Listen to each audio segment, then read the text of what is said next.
Oke, jadi tadi sedikit masalah di handphonenya, sepertinya di handphonenya Tirta. Tapi suara saya aman kan? My voice is good. Kalian bisa dengar suara saya dengan baik di sana? Ya. Coba Dokter Tirta, mungkin intensifnya Pak Jokowi pakai beli handphone. Oke.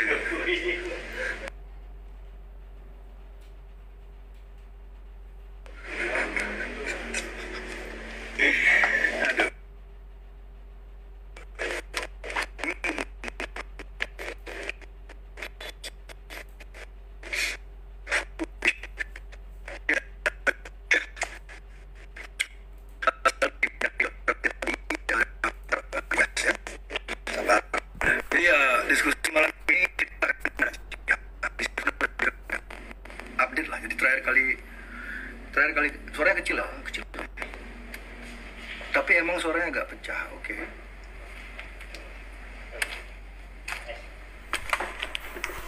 Tes pecah-pecah ya, like. Karena sinyalnya mereka nih. Putus-putus. Oke. Suaramu hilang. Ini padahal sudah dipersiap. Nggak tahu, ini ada beberapa handphone yang suaranya bagus. Suaranya ini ada, di sini ada 3 handphone, ada yang bagus suaranya.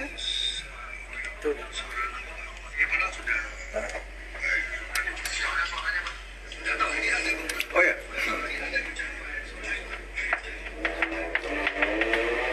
Tadi nyanyi bagus katanya. Bagus.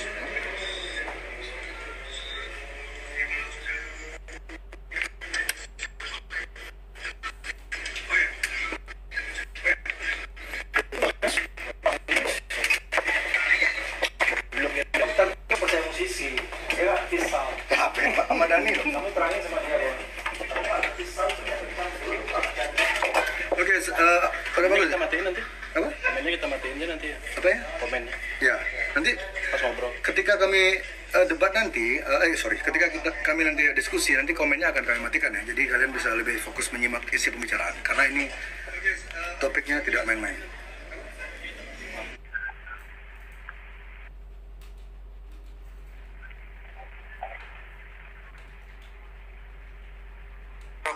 Gimana, Pli? Halo? Jelas kan? Jelas. Komennya saya matiin ya, oke? Oke, komennya matiin. Siap, oke, just.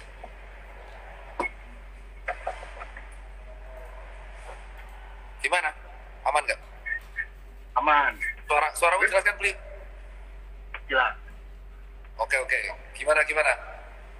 Oke, Mas Tirta, mungkin biar santai. Mungkin dibuka dulu. Gimana? Lebaran kamu gitu? Apa? Lebarannya Nggak dengar. gimana? Lebarannya alhamdulillah aman, Pli. Di rumah aja bisa, Pli. Nggak keliling-keliling. Aman. Pli gimana? Di Bali gimana?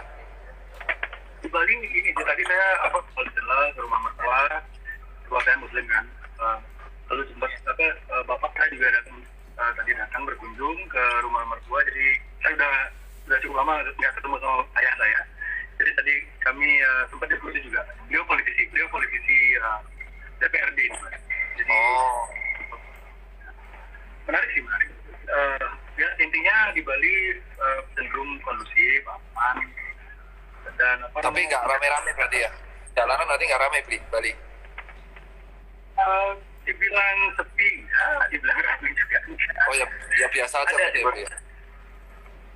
Karena kan Pemda Bali 2 hari yang lalu itu mengeluarkan statement, jadi masyarakat itu nggak ingin berkegiatan monggo. Gimana? Oke. Topik apa nih, Pli? Penasaran nih, Pli. Topik apa yang mau diangkat? Seperti yang saya kirim di DM sama Dr. Dr. Mas itu tentang polarisasi opini kan sekarang ini di masyarakat, dan juga kita ini seperti ya, bukan keinginan dari kedua belah pihak, tapi seperti ada agenda-agenda yang membenturkan antara netizen dan rakyat. Jadi rakyat dibikin simpati, entah siapa ini pengagatnya melakukan beberapa move yang membuat rakyat seperti kayak terjadi. Jadi ya itu tujuan saya mengajak diskusi malam ini. Jadi agenda, berarti membahas agenda antara kemungkinan teori adu domba antara divide and conquer antara rakyat dan nakes gitu. Betul. Coba Bri, aku mau denger, jadi biar aku ini dulu, aku kasih respon yang mau diangkat, soalnya kan aku udah gak begitu ngikutin, karena kan dari kemarin kampanye silaturahmi jarak jauh terus kan, sama edukasi ke pasar-pasar karena udah buka kan, jadi kita ngedukasi biar pedagangnya biar aman. Jadi aku mau dengerin dulu nih agendanya gimana, biar tak catet. Ya, jadi poinnya itu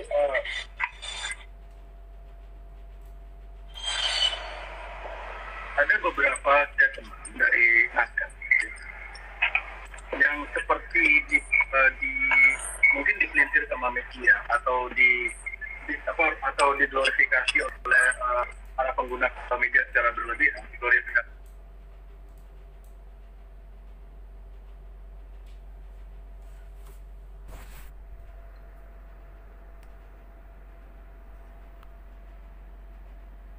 Oke. Tidak sedang dalam posisi nyaman gitu. Jadi nakes itu sekarang sedang dalam posisi tergesal, sibuk gitu. Dan rakyat seperti dibenturkan dengan opini jika rakyat itu tidak menghargai usaha nakes untuk bekerja, dan nakes juga seperti nakes ini ada seperti presi, seperti ada kesan gitu, menganggap masyarakat yang harus keluar, harus survive karena mereka tidak punya pilihan lain untuk bertahan hidup, seolah-olah mereka itu orang bodoh. Jadi ini yang harus kita urai sekarang ini, apakah rakyat itu memang benar bodoh? Apakah nakes itu seperdesak itu sekarang? Apakah situasi di lapangan memang segawat yang digambarkan oleh media? Atau rakyat ini memang atau rakyat ini memang sengaja dibuat stres, tinggal di rumah nonton berita tentang jumlah penderita bertambah setiap hari, lalu mereka tidak dijamin kehidupannya oleh negara. Ini agenda ini yang harus kita urai malam ini, menurut saya seperti itu. Oke. Terus ini Bli minta tanggapan dari aku dalam segi apa? Yang nakesnya apa gimana? Jadi gini, yang pertama saya ingin tanya, nakes di Indonesia juga mungkin dokter kita mungkin tidak bisa semua kok bilang. Aku dengerin ke sini ya. Bentar, dengerin ke sini bentar. Gimana? Nakesnya? Jadi pertanyaan pertama saya itu, iya aku catat. Halo? Nakes di Indonesia itu lebih berpihak kepada WHO atau berpihak kepada rakyat? Oke, yang pertama itu, oke. Terus yang kedua, kenapa para nakes, ini kan masalah bukan cuma skema, tidak hanya skema ini ya, tidak hanya wabah penyakit, tapi ini juga wabah psikologi. Jadi banyak orang secara psikologis sangat merasa tertekan, sangat merasa buntu. Dan ada sebagai contoh yang paling nyata lah, kemarin di mana tuh ada yang pasien corona COVID itu lompat dari lantai 4, saking orang pasien corona sampai lompat dari lantai 4 itu kan ingin mengakhiri hidupnya. Itu tidak mungkin karena dia tahu tentang hal-hal lain. Yang pasti yang membuat dia sampai begitu kan pasti informasi-informasi yang dia serap yang sangat menakutkan gitu. Jadi kenapa para nakes ini tidak pernah mencoba, daripada menyuruh masyarakat untuk daripada memposisikan diri untuk berbenturan dengan masyarakat, jadi kayak marah-marahin masyarakat di jalan raya pakai seragam ADP, marah-marah, entah itu settingan atau enggak saya kurang tahu, mungkin kita bisa jelasin nanti. Daripada nakes itu membuang-buang energi untuk marah-marahin saya, ini kan masalahnya bukan cuma wabah penyakit tapi wabah psikologi. Oke.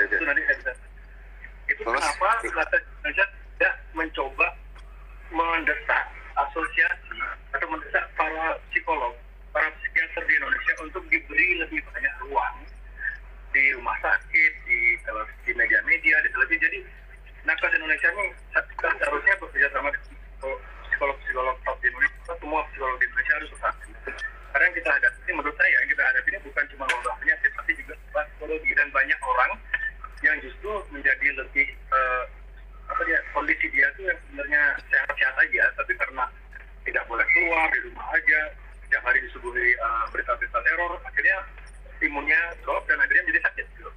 Jadi apakah nakes Indonesia tidak pernah punya pikiran, sudah saatnya kami bekerja sama dengan psikologi atau ahli-ahli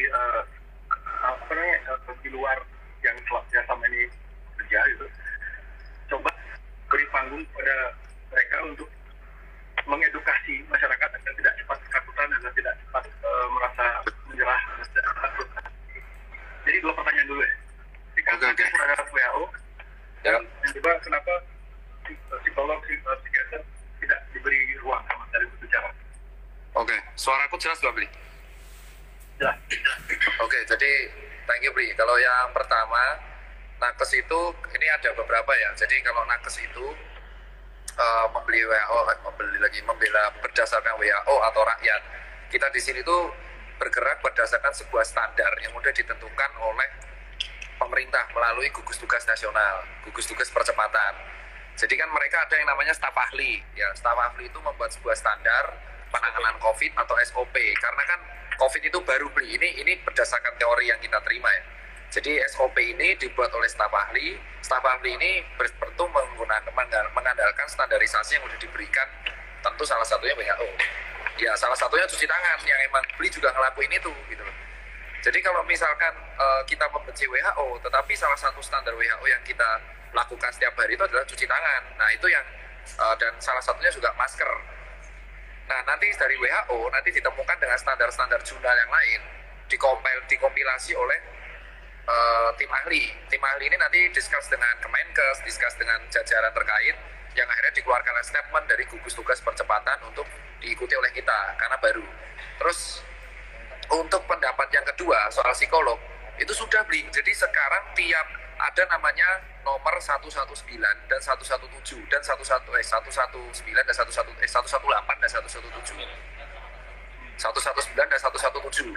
Seingat saya, itu kalau kita call itu ada layanan psikologi. Terus kedua, minggu depan itu ada hari psikologi, benar-benar seminggu penuh untuk membantu masyarakat agar yang tertekan psikologis itu tidak melakukan aksi-aksi yang berbahaya. Jadi motivasi, dan kalau nggak salah satu influencer yang terlibat gerakan minggu depan itu adalah Aukarin. Jadi emang itu benar, Bli, ya, psikologi. Jadi untuk 2 pertanyaan ini udah. Terus habis itu ada pertanyaan lagi. Ini sih masih sama. Sama. Oke, tapi yang jawaban pertama masih banyak masih banyak loophole-nya. Jadi belum kalau menurut saya. Kalau yang valid gimana, Bli? Maksudnya yang valid datanya gimana? Kita ingin ngerti juga maksudnya. Kalau kan itu kan gambaran, aku kan mengatakan berdasarkan secara gamblang, secara umum lah. Nah, tapi sekarang aku pengen tahu, maksudnya pertanyaan pertama yang Bli maksud itu ke arah mana? Biar aku dengarkan, nanti aku catat lagi, aku akan memberikan tanggapan Bli. Begini loh, menurut beberapa dokter di luar ya, yang mereka ini sangat jarang, mungkin dilarang untuk tampil di platform mainstream. Contohnya salah satunya adalah Dr. Andrew Kaufman, lalu ada Judy Mikovits. Jadi menurut mereka, dan juga kemarin ada peneliti ya, seorang pengamat politik, penafid lah, pengamat politik dengan IQ di atas rata-rata, itu Pak Mardigu. Beliau ngikutin kan, maksudnya dokter kita sempat ngikutin wawancara Pak Mardigu di Iya, Mardigu sempat lihat saya. Dan yang analisa Pak Mardigu itu sama persis dengan apa yang dikatakan oleh ada konspirasi researcher namanya David Icke dari Inggris. Persis, jadi virus ini ada 3 macam. Satu dari US, satu dari Israel, dan satu dari Cina. Yang di Indonesia ini kan sampai sekarang belum diketahui ini virus dari mana itu. Jadi SOP yang diberi oleh WHO itu memakai kasus yang mana sebagai sebagai acuan mereka.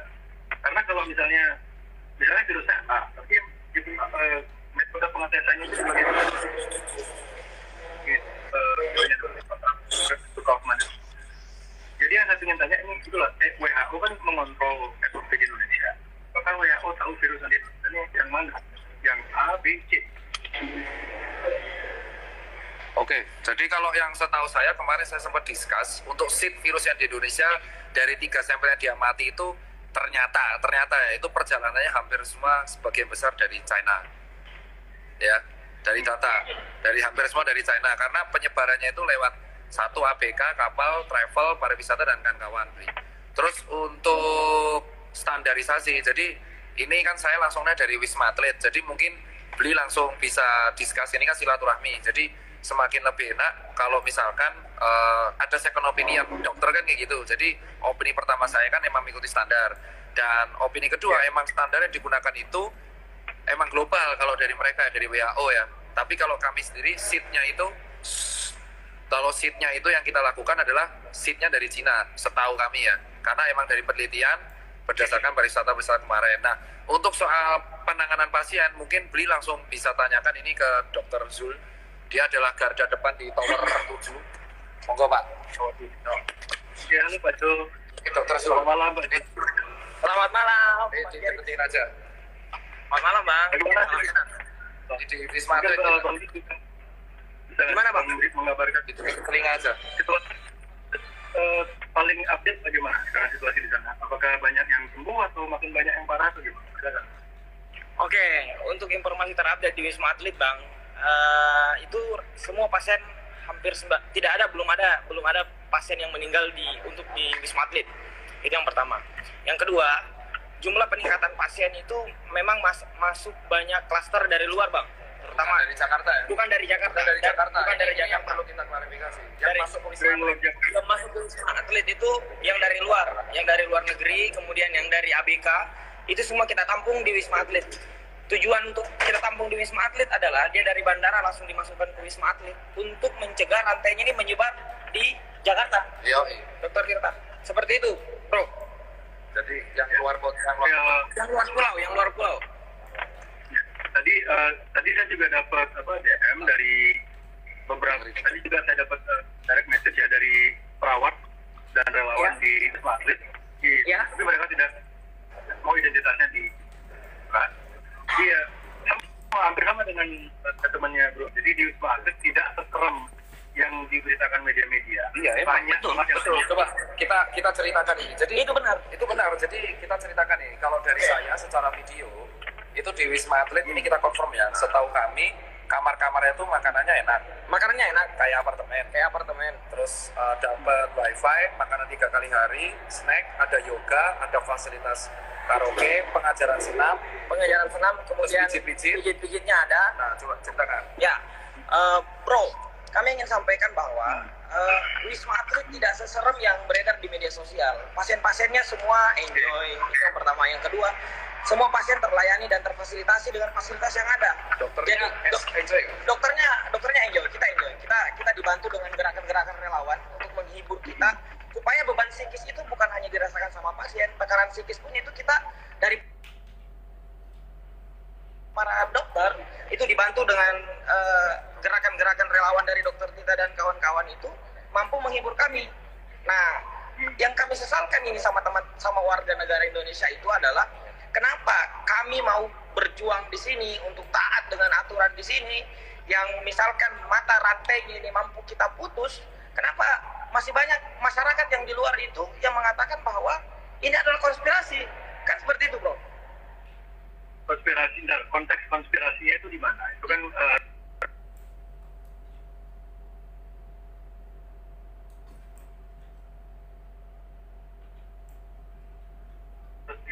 konspirasi di belakang virusnya atau konspirasi atau konspirasi ada gerakan polisi menekan ini. Lapisannya banyak, jadi harus dijelaskan dulu konspirasi konteks yang mana. Oke, konspirasi yang gimana? Yang pertama kita sesalkan itu adalah yang menganggap COVID nggak ada. Ya, itu yang pertama. Menganggap COVID itu nggak ada. Terus menganggap Bali itu aman. Aman. Ini nanti ada petugas sendiri. Nanti kami akan sambungkan Mas Bro dengan komandan yang dari awal penanganan COVID masuk di Indonesia ini, mulai dari Natuna, kemudian di Pulau Sebaru hingga di Wisma Atlet. Beliaulah orang yang paling pertama tahu Mulai dari COVID pertama kali masuk di Indonesia itu seperti apa? Terus yang kalau soal WHO standar yang kita gunakan sebenarnya beli sendiri juga mematuhi hal itu. Ya. Cuci tangan. Kenapa? Ya. Sama itu Kalau itu ngajar manusia nggak mungkin cuci tangan. Kalau itu kan jadi orang biasa. Bro, kalau memang konspirasi maka semua orang warga dunia itu nggak perlu cuci tangan, nggak perlu menggunakan masker. Tapi semua orang patuh. Semua orang patuh dan memang Karena takut didenda. Bro, kalau Anda di Bali ya, kalau Anda naik motor nggak pakai masker, Anda akan didenda. Jadi orang tuh kebanyakan, saya berani bilang, sebagian orang masker di Bali, karena mereka tidak didenda. Masker sekarang di Bali lebih penting daripada STNK. Oh bukan. Kalau orang pakai masker di sini itu karena kita melindungi diri dari droplet. Jadi virus ini itu berukurannya 0,1.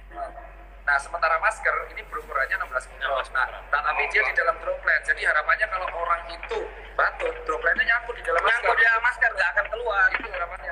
Itu harapannya. Cuman kalau dari Yang saya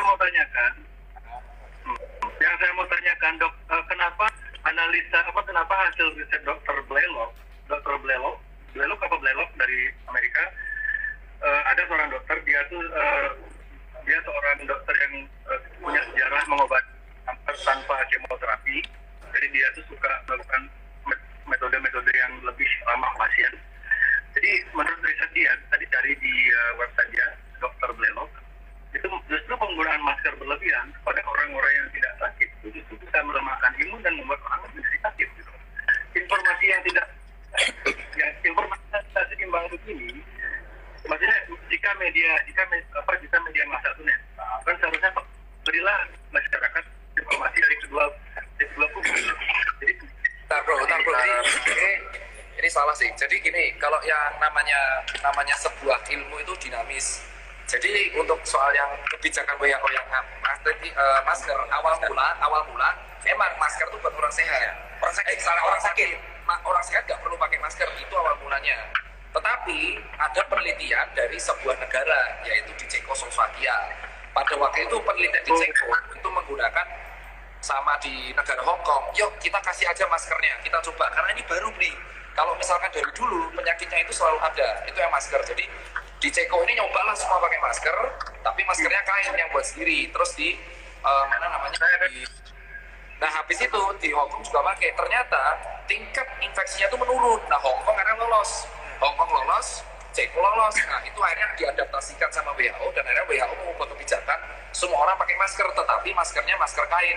Soalnya kalau pakai masker kain itu bisa meningkatkan UKM nih. Nah itu yang pertama. Terus yang kedua soal cancer, penelitian itu sebenarnya benar.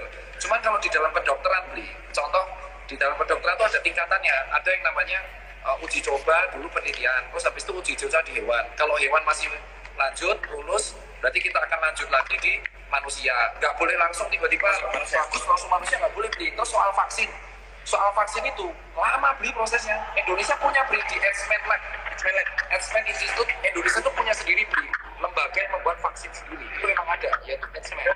Mereka itu guru besarnya mengatakan kepada kami pada waktu di BNPB, benar ya? Ya.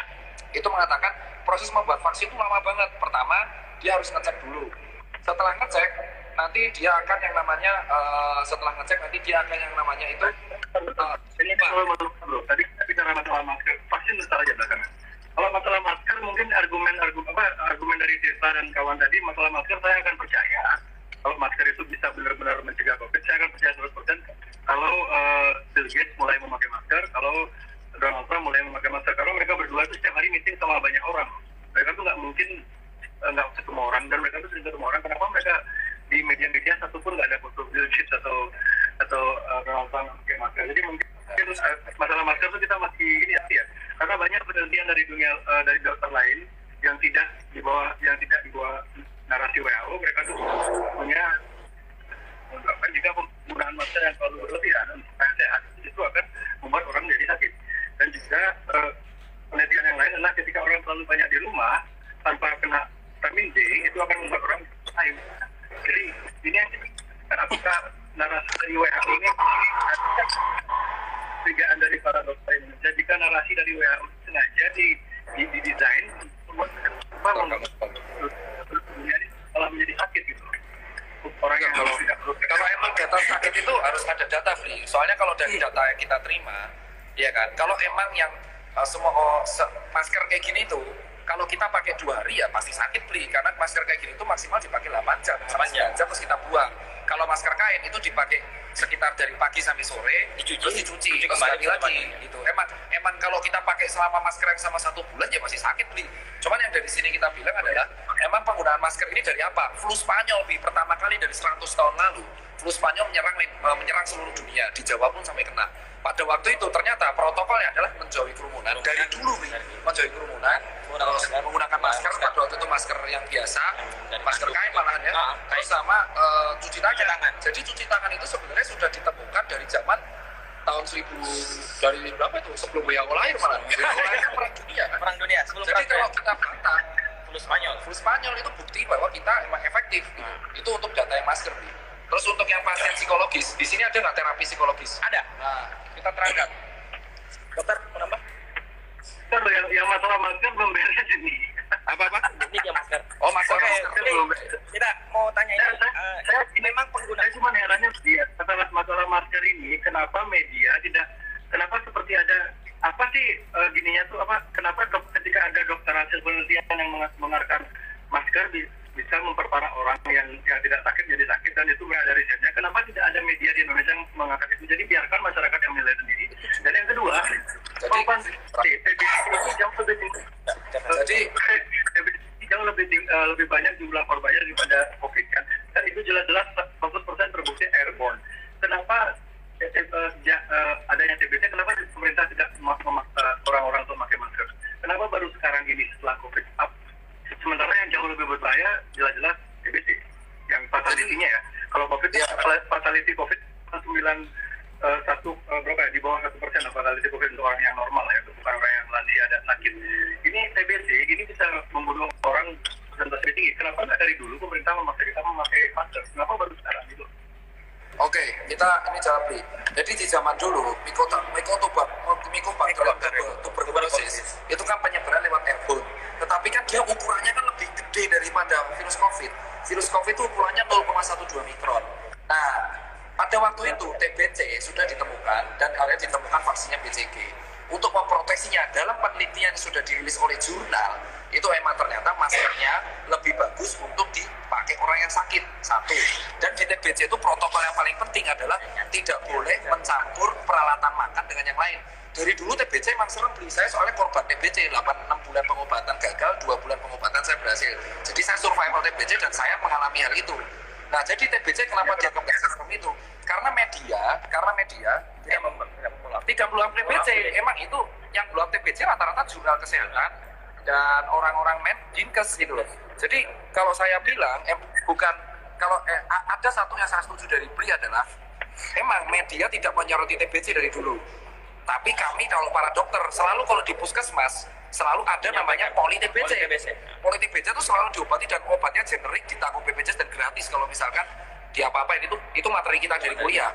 Nah, itu yang pertama BRI. Jadi kita emang edukasi dari untuk TBC. Cuman kalau media saya setuju sama BRI. Emang media itu tidak memframe TBC seperti COVID. Emang itu pertanyaannya bagi kami juga. Karena airborne disease dia itu. Nah, kalau COVID itu baru. Nah, tiba-tiba ada hal baru dan sesuatu yang kontroversial dan baru itu mengundang traffic beli. Jadi saya kemarin kan analisa kenapa kok media itu selalu nge-framing COVID mati gitu. Satu, dia baru, jadi dia ngebuat kepanikan di seluruh negara. Dia nggak punya patensi yang dasar, makanya kebijakan WHO berubah-ubah. Dan gugus tugas pun itu mengikuti. Nggak, dari mengikuti WHO itu pun dimodifikasi dengan staf ahli. Soalnya kalau dari WHO kebijakan pertama apa? Lockdown. Tapi kan pemerintah Indonesia nggak mau. Jadi dari sini udah tahu bahwa Indonesia pun adaptasi. Bukan kita nggak peduli. Jadi pemerintah ini pun kebijakan pertama WHO itu kalau ada memutus rantai infeksi tutup. Iya kan. Tapi karena di Indonesia itu banyak penduduknya dan banyak pekerja informal kayak yang beli tadi bilang banyak orang cari makan. Akhirnya Pak Jokowi memutuskan adaptasi. Iya, adaptasi dengan faktor ekonomi. Iya. Jadi saya setuju emang media yang membeda-bedakan kenapa kok COVID diangkat terus. Nah, kami pun media nggak pernah ngangkat. Kami sepakat kampanye itu. Nah, terus untuk yang nakes kita ini tidak pernah mengeluh BRI.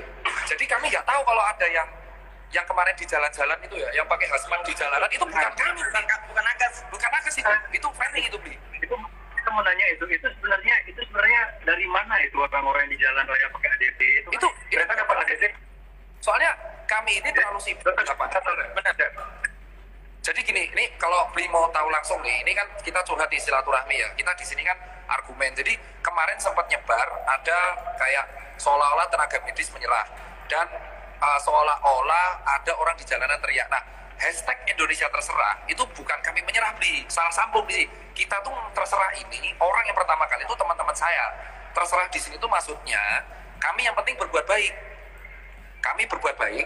respon dari masyarakat, Terserah. kebijakan dari negara Terserah karena di sini itu adalah ada miskoordinasi antara pemimpin, kan Pak Jokowi bilang A, tetapi di bawahnya nggak sesuai. mentafsirkan. Dan, iya kan, tapi kan itu bukan tugas kami sebagai nakes. Nah, tugas kami adalah sesuai dengan SOP, kami menolong orang di rumah sakit dan edukasi. Nah, terserahnya adalah ya wes tanggapanmu mau gimana. Kami nggak nyerah. Nah, kedua, untuk orang di jalan-jalan yang teriak-teriak nakes itu bukan kami. Soalnya apa? Jadi itu ada berita. Kenapa? itu dokter Tirta itu nggak tahu itu siapa itu orang. Nggak tahu. Di jalan. Soalnya kami ada SOP. Kalau sampai memakai hazmat di luar wisma atlet, digorok Bli sama dia Bli. Tuh, komandan itu Bli. Nah itu Bli. Nah tuh Bli. Kalau dia ini, beliau ini itu yang berjuang dari pertama kali COVID masuk di Indonesia. Jadi dia akan cocok kalau ngomong soal kapan COVID masuk itu. Dan seatnya pun beliau yang hafal. Jadi di wisma atlet pun ada psikolog, ada wifi, ada makanan. Jadi saya setuju. Kalau sampai ada pasien mau bunuh diri, berarti di sini ada dia takut banget. Support psikologi yang diusulkan, saya setuju juga karena emang itu sudah dilakukan. Cuma tidak di blow up nih. Emang jarang yang blow up. Semoga dokter-dokter ini juga, dokter kan punya power juga tuh untuk ketika diwawancarai media, ketika ketika mungkin bisa di blog media-media tolong dong wawancarai baik psikiater itu lebih banyak pantun agar itu menyemangati rakyat jika penyakit ini tidak sesuai yang diberitakan gitu. Nah, jadi di sini itu adalah saya herannya kan kemarin di statement terkesannya Bli jengkel sama tenaga medis. Nah, saya herannya kan saya sama Bli baik-baik aja, follower pada mention. Soalnya gini Bli, kami itu tidak pernah jengkel sama rakyat. Kami selalu bilang, terserah rakyat. Kenapa? Karena kan kebijakan diatur oleh pusat. Jadi, dan kalau ada yang bentur-benturin, itu bukan kami. Karena kami itu udah terlalu sibuk untuk posting kegiatan kami, kan wajib tuh. Terus mau pakai hazmat, terus habis itu ngurusin pasien, gitu-gitu. buat pasien betah. Kita membuat pasien, kita tuh fokusnya membuat pasien betah. Soalnya stres di sini kan. Nah, makanya kalau ada agenda-agenda yang mengatakan bahwa kami melawan rakyat, saya nggak setuju. Kalau saya mau lawan rakyat, kami mau lawan rakyat. Dari kemarin kami udah mogok, tapi kan nggak mogok. Kami tidak akan datang ke sini. Kami nggak akan datang ke sini. Dan soal gaji, coba ditanyakan. Ini dari pertama curhat ya. Coba kita ini biar semua bisa mendengar. Kita gimana sekarang gaji? Oke, untuk persoalan gaji, kami di sini sukarelawan. Kami relawan ke sini, Mas Bro. Kami datang hampir dari seluruh Indonesia, dari Sabang sampai Merauke.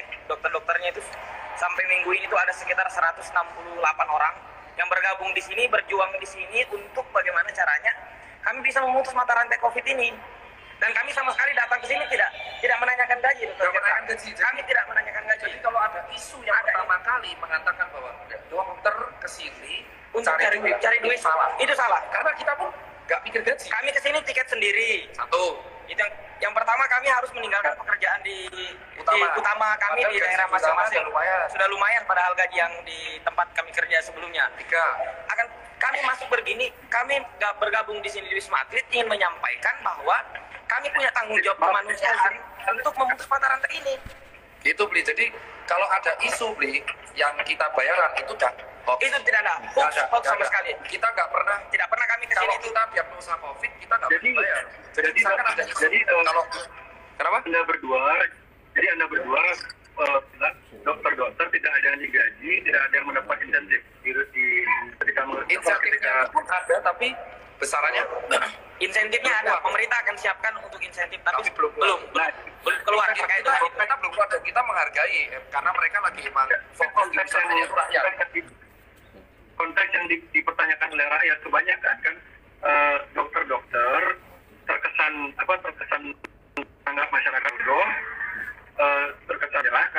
karena hashtag Indonesia Menyerah. Jadi persepsi orang kan beda-beda. Apalagi sekarang semua orang sedang dalam keadaan terdesak kan ketika mereka membaca hashtag Indonesia Menyerah. Ya, Bi, kita nggak pernah bodoh-bodohin masyarakat, Bi. Nggak pernah. Kita itu nggak pernah bodoh-bodohin masyarakat. Ini skena dan narasi yang menurut kami Sesat. Jadi sesat, gini bro, sesat. kami nggak pernah menyerah, akan tetapi kami selalu mengajak masyarakat untuk bekerja sama. Biarkan kami berjuang di rumah sakit, akan tetapi masyarakat di luar itu patuh akan himbauan yang telah dianjurkan oleh negara. Kalau kemarin ternyata Pak apa gimana? Mungkin ada baiknya, target Indonesia terserah itu ya dilupain aja gitu loh. Oh sudah. Sekarang ini kita udah ganti, Bi. Sekarang Indonesia bangkit. Sesuai, karena kan kemarin mispersepsi. Jadi ketika Indonesia terserah, lo kok jadi menyerah kayak gini di Grimokinya? Saya nggak pernah. Indonesia terserah itu bagi rakyat. Saya coba secara psikologi saya memposisikan diri saya sebagai rakyat menengah ke bawah gitu ya. Ketika melihat hashtag Indonesia terserah itu, yang ada di kepala mereka kebanyakan adalah dokter-dokternya kok pada ngambek gitu loh. Oh, nggak ada bro. Demi Allah nggak ada. Demi jiwa negara nggak ada. Kami nggak ada. Bela negara nggak ada. Itu kita makanya kami di sini Wisma Atlet itu meluruskan. Kita buat hashtag baru. Kemarin kan saya upload tuh, Bli. Itu adalah Indonesia bangkit. Ini gara-gara sekarang lagi di Wisma. Sekarang iya, lagi di Wisma Atlet kan kalian? Di tower 2 di green zone, jadi aman, Bli. Nah, terus ini kalau soal ini, Bli mungkin penasaran ya. Mungkin teman-teman di Indonesia, saya menggunakan Bli kalau boleh. Teman-teman di Indonesia tuh banyak yang belum tahu perjalanan COVID. Nah, ini langsung Bli dari Natuna. Gimana? Sorry, saya baru dapat informasi dari seorang perawat di Wisma Atlet. Saya nggak akan bilang namanya. Saya bisa jamin dia memang di Wisma Atlet. Saya tanya, maaf, pertanyaan saya adalah apakah di sana ada gaji untuk relawan dan dokter di sana? Lalu dijawab sama dia, di sini makan dan gaji terjamin. Ada nominalnya per bulan. Dijawab sama dia, saya kemarin dapat insentif 7,5 juta per bulan. Terus dia jawab lagi, iya beli per bulan untuk dokter beda beli insentifnya. Makan di sini ditanggung. Banyak donatur yang juga memberi sumbangan makanan dan lain-lain. Tapi di Wisma Atlet ini kondisi pasiennya tidak seserangan di media. Jadi ini beneran, nanti saya bisa DM dokter Tirta tentang kevalidan informasi saya. Jadi itu juga ngebantah kalian jika tidak ada yang digaji pada relawan gitu. Itu buktinya kalau nggak digaji. Insentif itu emang digaji, tapi emang belum cair. Jadi belum cair kan? Udah. Kan belum. Intinya jadi gini, Bli, yang perlu diluruskan. Nanti mungkin yang ngomong akan komen ya. Ya, kita mencoba menyimak. Jadi glorifikasi atau romantisasi perjuangan nakes sekarang memang patut diapresiasi. Perjuangan nakes sekarang patut diapresiasi, tapi jangan sampai menjadi sebuah glorifikasi atau romantisasi berlebihan. Jadi jangan sampai rakyat yang seharusnya juga harus survive, harus cari makan, jangan sampai mereka tuh seperti dimarah-marahi, dibodoh-bodohi, dibilang enggak. Jadi ini, Bli, untuk Wisma Atlet ya, ini kita luruskan. Semua begini, karena persepsi yang ada di masyarakat adalah dokter itu dapat gaji dan memang seperti yang dikatakan oleh tadi. Ini yang salah paham. Jadi orang kita benar ketika mereka kalau di Wisma Atlet itu emang insentif. Itu bukan gaji tapi insentif. Jadi bukan gaji. Orang yang kita itu nyebutnya sama-sama uang. Dia sama-sama uang. Itu gimana? Karena rakyat duduk di rumah aja. Intinya kalian relawan dan dokter dapat uang, dan sementara rakyat ketika disuruh di rumah aja belum tentu ada yang jamin gitu loh. Itu permasalahan saya. Jadi gimana caranya agar suasana ini menjadi cair, agar dokter-dokter ini juga dokter dan relawan juga sama-sama mengerti lah gitu. Rakyat juga perlu survive, rakyat juga harus keluar biar jadi kalau memang masalahnya soal duit nih, jadi gini, semua orang yang daftar Wisma Atlet itu adalah satu, dapat insentif pengganti karena dia meninggalkan pekerjaannya. Ya, karena meninggalkan pekerjaannya kita dapat insentif dan pencairannya bertahap sesuai kondisi. Kedua adalah mereka juga mendapatkan makan, terus juga bantuan donatur, itu benar. Dan ketiga, keempat, dia juga mendapatkan tiket pesawat yang kemarin tadi dibayar sendiri, itu akhirnya diganti nanti sama Iluni. Ya, Bang Andri ketua Iluni. Nah, cuma sebenarnya orang-orang kehilangan pekerjaan bisa menjadi relawan sekarang sebenarnya. Justru kan ada daftar. Relawan ada pembukanya, Bli. Jadi relawan itu kan kalau nggak salah di gugus tugas BNPB kan daftar 25.000 orang. Jadi relawan tersebut di situ kita disebut rela itu karena kita mendapatkan insentif. Jadi kalau gaji sama insentif agak beda. Kalau gaji itu kan kita dapat per bulan, luruskan di sini. Kalau insentif kita itu misalkan saya dapat berapa 10 juta, nah kita bisa ngasih berapa. Nah itu cairnya berdasarkan kebijakan dari Wisma Atlet tersebut. Nah kita kalau misal pesawat, jadi intinya itu kita nggak pernah bodohi masyarakat. Itu tetap pula dari itu dari payah mereka. Intinya gini, jadi saya ingat dulu 2002 saya jadi relawan di rumah sakit Sanglah selama 1 bulan, minain mayat itu, minain tangan, minain kepala. Itu saya nggak dapat apa, makan beli sendiri, nggak dapat apapun nggak dapat itu. Jadi beda itu relawan itu. Jadi relawan saya yang kedua ya, kalau dari kami emang kalau ini kan resmi Bli. Jadi kan kita di sini kan bertaruh nyawa ya Bli. Kalau misalkan kita bertaruh nyawa, otomatis yang di lapangan juga bertaruh nyawa. Jadi kalau membenturkan nakes sama rakyat itu nggak sinkron soalnya. Kalau kita di sini ini nggak sinkron. Begini loh Mas. Kenapa? Masalahnya begini. Konteks bertaruh nyawa ini ya. Menurut saya konteks bertaruh nyawa ini kadang-kadang sedikit terlalu diromantisasi, terlalu dengan didramatisir. Fakta ya. Banyak Gojek, salah satu ojol ya, mereka punya risiko kematian yang tinggi juga di jalan. Kan tabrak, bisa segala macam. Lalu polisi, tentara, kan risiko nyawanya juga ada gitu. Jadi gimana? Ini Bli, kalau emang langsung penting langsung ngomong Bli sama dia. Tentaranya. Udah Bli, langsung ngomong aja Bli, langsung ngomong. Halo, selamat siang Pak. Selamat Siang, malam. Bali, Balik. kengen kabari. Kengen. Oke, Becik. Oke Pak, ini Pak Tentara saya mau tanya ini. Bapak, karena kan kemarin di mana di timur ada relawan ditembak di mana Pak? Natuna. Dan Apa? Itu kemarin ada relawan ditembak katanya. Kita sempat nge-post berita itu. Relawan apa? Relawan COVID, ada yang ditembak sama kelompok bersenjata gitu.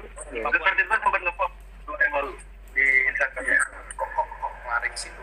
Bahas Wisma Atlet ngapain relawan tembak? Ya kan kita sedang membahas risiko pekerjaan, Pak. Kita sedang membahas risiko pekerjaan. Jadi semua ya, risiko kematian dalam ojek semua. ya, risiko ya, pilot, supir bus, supir truk. Iya, Jadi semua kerja dari situ.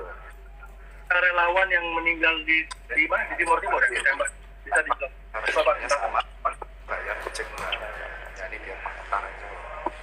Resiko semua kerjaan ada resiko. Tentara ya otomatis resiko mati. Kita masuk tanda tangan mati. Termasuk di sini sama. Di sini saya pengendali lapangan di rumah sakit darurat COVID-19. Jadi semua medis, para medis, ya. Saya dokter juga Bli. Saya tentara, dokter. Ya. sama seperti Pak Terawan. Ya. Terus kemudian pengalaman saya mulai Pulau Natuna pertama kali ketemu orang itu yang dari Wuhan, kemudian dari Pulau Sebaru, ABK itu yang mayoritas teman-teman Bali semua itu. ABK yang dari World Dream maupun Diamond Princess, teman-teman saya semua. Di Bali saya sudah tambah teman ratusan orang itu. Kemarin di Pulau Sebaru. Ya, terus nggak ada masalah sampai sekarang mayoritas yang dirawat di sini ABK juga mayoritas Bali, teman-teman Bali semua. Dan semua jadi teman saya. Ya, semua udah pulang, sudah sehat negatif, sudah di kampungnya masing-masing. Ya berkat kita di sini. Ya. Tadi saya sempat ketemu sama beberapa kawan mereka. Ya, so ngomong aja, kenal Letkol Arifin nggak yang di Wisma Atlet, ya di Wisma Atlet di Sebaru, Pulau Sebaru, nggak ada yang nggak kenal saya. Dan menjadi teman. Saya kalau ke Bali semua sudah, semua sudah mau jemput itu 100 orang. Kenapa? Kenapa Bli? Di Wisma Atlet. Suaranya putus, Iya. Pak. Ya gimana? Apa yang ditanyakan? Ya seperti Kalau yang di sini kerjanya jelas. Kerjanya kita jelas. Di sini organisasinya gugus tugas ya. saya mau bicara sama Dokter Tirta aja Pak ya. Saya lebih konteksnya lebih nyambung sama Dokter Tirta aja. Ya enggak, ini Tapi nyenggol tentara soalnya. saya dokter juga kok. Saya justru dokter Tita bukan pengendali rumah sakit sini. Kalau tanya masalah rumah sakit Wisma Atlet, COVID-19, semua pasien-pasien yang ada di sini, tanya saya. Saya udah 4 bulan. 4 bulan. Bapak Kalau gaji, masalah gaji. Beli, masalah gaji gini. Tak terangkan masalah gaji. Ya. Saya ini tentara gajinya cuma 7 juta, beli. 7 juta. Ya. Saya dinas di sini meninggalkan praktek sebulan saya dapat 100 juta. Ya. Ya, saya ortodontis. Saya praktek ya. Artinya itu saya kesampingkan karena untuk negara dan rakyat kita. Ya. Untuk menyembuhkan mereka, itu namanya tentara, itu kepentingan rakyat di atas segalanya. Nah, itu bro. Jadi jangan berbicara masalah insentif apa tadi itu. Sampai sekarang ini, sampai detik ini, saya belum menerima yang namanya insentif itu. Dan saya tidak pernah mengharap. Ya. Jadi yang di sini relawan di sini semua saya kendalikan. Kalau masalah makan cukup, tapi kalau masalah insentif ya hanya Tuhan yang tahu. Kalau dikasih kita terima. Enggak ya tidak masalah. Itu beli tentara kita merah putih beli. Kalau saya untuk rakyat, kehadiran tentara nih untuk rakyat. Saya tidak ketemu keluarga 4 bulan, tidak masalah beli. Nah, apa yang lagi ditanyakan? Gaji nggak jelas, sudah nggak ada gaji. Gaji ya gaji tentara. Ya? Ini tadi konteksnya relawan sama dokter, kok Bapak jadi ikutan marah? Ya tadi masalah gaji. Ya tadi ngomong-ngomong masalah gaji tadi. Insentif. Sekarang ini semua bahasanya begini loh Pak. Rakyat setelah mendengar ke bawah itu, mereka tuh ketika mereka mencoba survive, mereka berjuang, mereka tuh nggak dapat jaminan pensiun. Beda sama Bapak. Jangan lupa. Rakyat sudah didengarkan aspirasi mereka tuh hanya mencoba bertahan hidup. Kalau relawan di sini semua kita dikendalikan oleh kita juga, karena di sini main body-nya adalah operasi militer selain perang. Untuk kemanusiaan main body-nya ada tentara di sini. Organisasinya gugus tugas, ya Panglima Kodam ini sebagai tugas kapatnya kalau tahu beli. Jadi ini organisasinya jelas di sini. Jadi bukan ecek-ecek, ya. Jadi di sini kita kerjanya jelas, ya. Semua clear dan tidak ada masalah. Ya teman-teman beli, coba tanya saja. Nanti tak kasih kontaknya lah. Semua teman beli nanti tak kasih. No, ada grupnya saya, WA. Alumni Wisma Atlet, alumni Pulos Baru, saya masih ada ratusan orang Bali. Kalau mau ketemu beli untuk menyampaikan pengalaman mereka, bagaimana dirawat di sini, ya itu nanti sampaikan ke mereka. Saya tak suruh nemui beli rumahnya mana, tak suruh ngadep ke beli nanti. Pasien yang sembuh, yang negatif, bahkan beli tahu nggak? Mereka punya perkumpulan mensupport kita kemarin itu, ngirim APD, ngirim donasi dari orang-orang Bali di Pulau Baru itu. Bali, kain orang-orangnya CS sama saya, ya orang-orangnya mudah dikendalikan. Itu beli. Jadi mereka puas. Ya. Masyarakat. Dan masyarakat juga. Kami nggak pernah Ya, kita nggak pernah lah beli. Kalau di sini kita tugas itu ikhlas. Jadi semua bahkan kiri pun ya, orang yang jalan kaki ke sini pun kita layani dengan baik. Jadi mau jalan kaki, mau naik motor, mau naik Mercedes, semua kita perlakukan sama di sini. Ya. Ini sudah di luar konteks nih Pak. Maaf saya potong. Ya, apa sekarang kontaknya apa? Oke, apa? Ini dialog saya sama Pak Tentara berarti ini. Ya nggak apa-apa, kita kan teman, rakyat itu teman saya, nggak ada masalah beli. Kita ngomong santai aja. Oke beli. Ya, yang tentang itu kan banyak tuh rakyat-rakyat yang ngadu ke saya ketika mereka mereka punya keluarga atau relasi, mereka sakitnya itu belum tentu COVID gitu. Lalu mereka masuk rumah sakitnya itu memperlakukan SOP COVID. Lalu akhirnya dites ternyata negatif karena misalnya contohnya nih, ini ada beberapa contohnya, bapaknya dia sakit jantung tapi dites COVID, jadi harus tunggu berapa minggu untuk hasil tesnya keluar. Selama nunggu hasil tesnya itu sakit jantungnya itu tidak ditangani sama rumah sakitnya. Lalu semua biaya dari pengobatan segala macam sampai penguburan itu ditanggung sama keluarganya, keluarga bapak yang meninggal ini. Seharusnya kan itu ditanggung oleh negara. Jadi kasus-kasus kayak gini sebenarnya, dan ini bukan cuma 1-2, banyak banget yang terjadi di Indonesia di lapangan ya, terjadi seperti itu. Mungkin Bapak tentara bisa menjelaskan. Kalau Itu gimana, Bli? Kejadiannya di mana? Kalau di Wisma Atlet nggak ada seperti itu. Jadi Di Jakarta ada laporan. Di mana di Bali ada, tapi di Bali nggak sampai meninggal. Cuman terus di daerah lain saya nggak akan bongkar karena mereka bilang ke saya tolong jangan bongkar identitas kami karena mereka takut gitu, takut di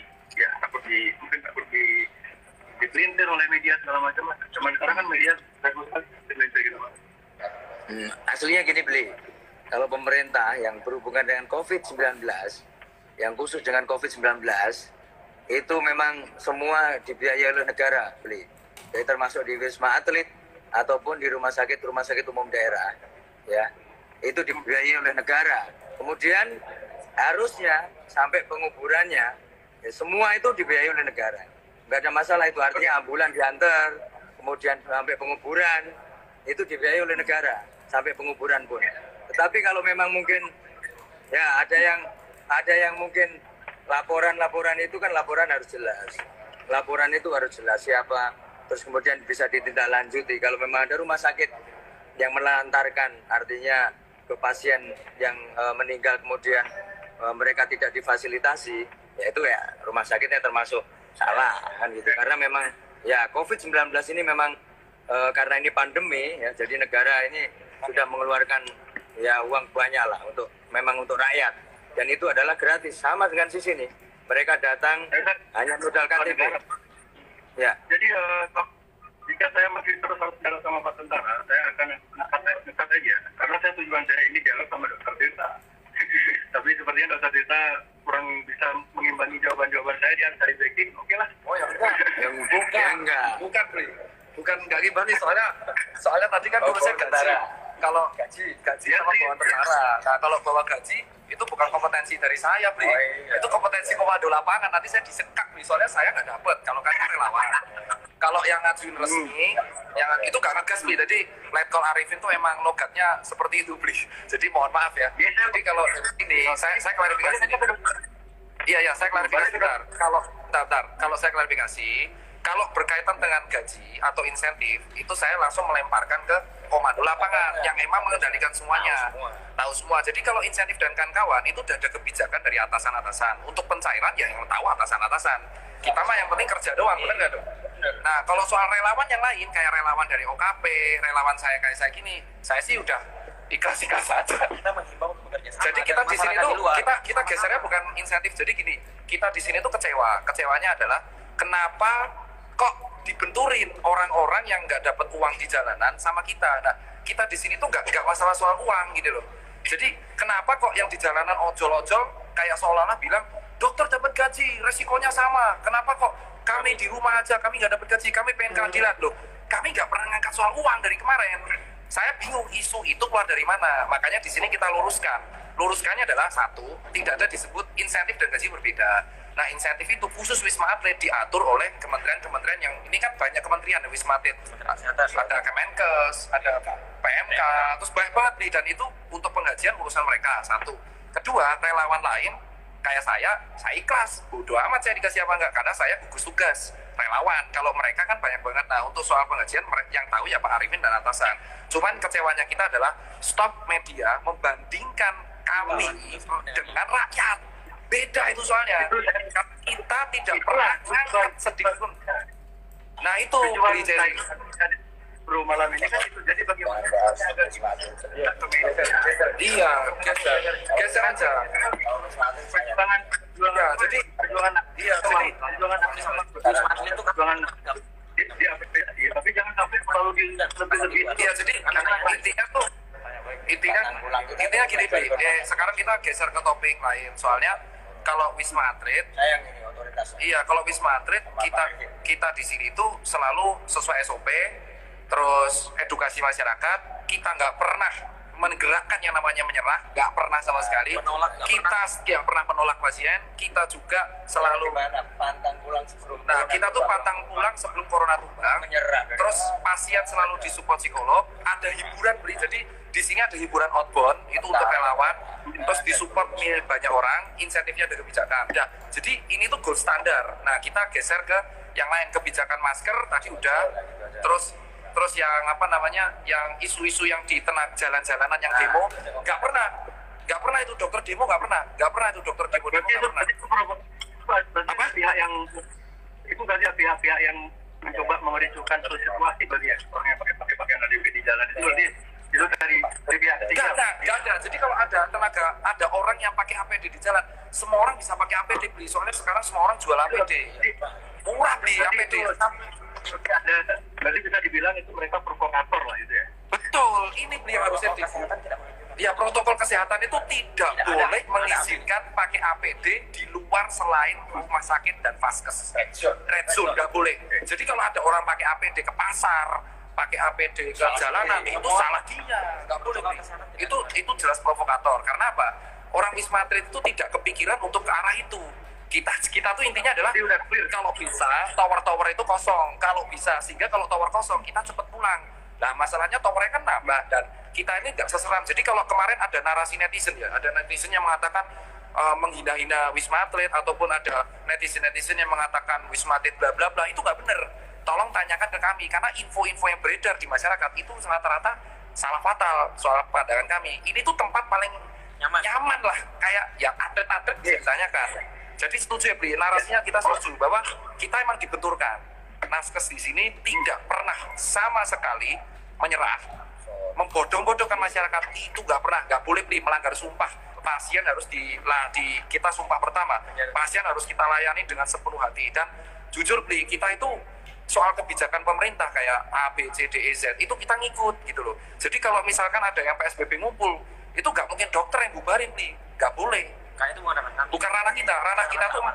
Ada namanya promotif, preventif, rehabilitatif, kuratif. Nah, yang rehabilitatif sama kuratif itu tempat-tempat rumah sakit, kami promotif preventif itu Bri. ngomongnya nggak pede, saja ngomong. Oke, pertanyaan terakhir ya. Oke, Pak. Dr. Tirta. Pertanyaan terakhir untuk Dr. Tirta. Orang becaan Bali. Kenapa? Ya. Gimana Bri? Bisa. Iya, saya dengar. Bagaimana pendapat Dr. Tirta pribadi tentang Ibu Siti Fadilah? Mantan Ibu Titi apa? Siti Fadilah Menkes. Oh, kalau Ibu Siti. Jadi kalau Bu Siti, jujur aja, itu kan saya kan pada waktu terakhir Bu Siti itu saya masih kuliah, ya kan? Saya pada waktu Bu Siti itu kemarin itu saya masih kuliah. Tetapi ada satu hal yang saya sorotin, ya secara pribadi ya. Kita itu punya lembaga namanya Eijkman Institute, betul kan Pak? Dan kita tuh Indonesia punya lab-lab yang luar biasa bagus. Setiap kampus tuh punya lab mantap-mantap di Indonesia. Jadi kalau apakah Indonesia bisa buat vaksin? Kita tuh punya lab mantap.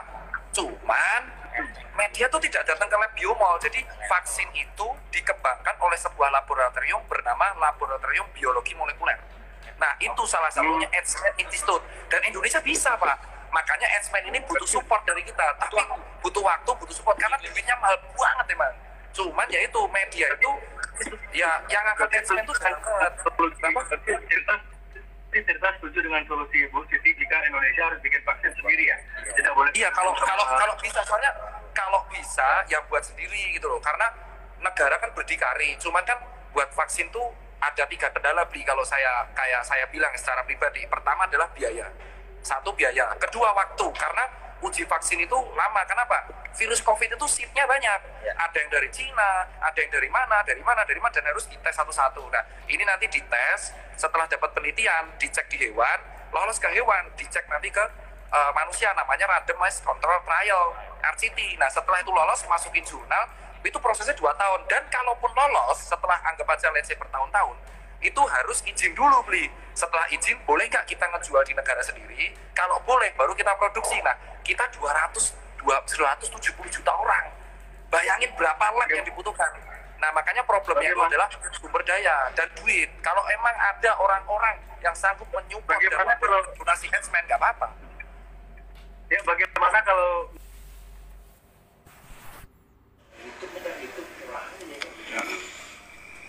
mana nih Pak Tirta? Halo, yuk. Kita lanjut lagi Mas Cipeng. Kenapa putus tadi ya?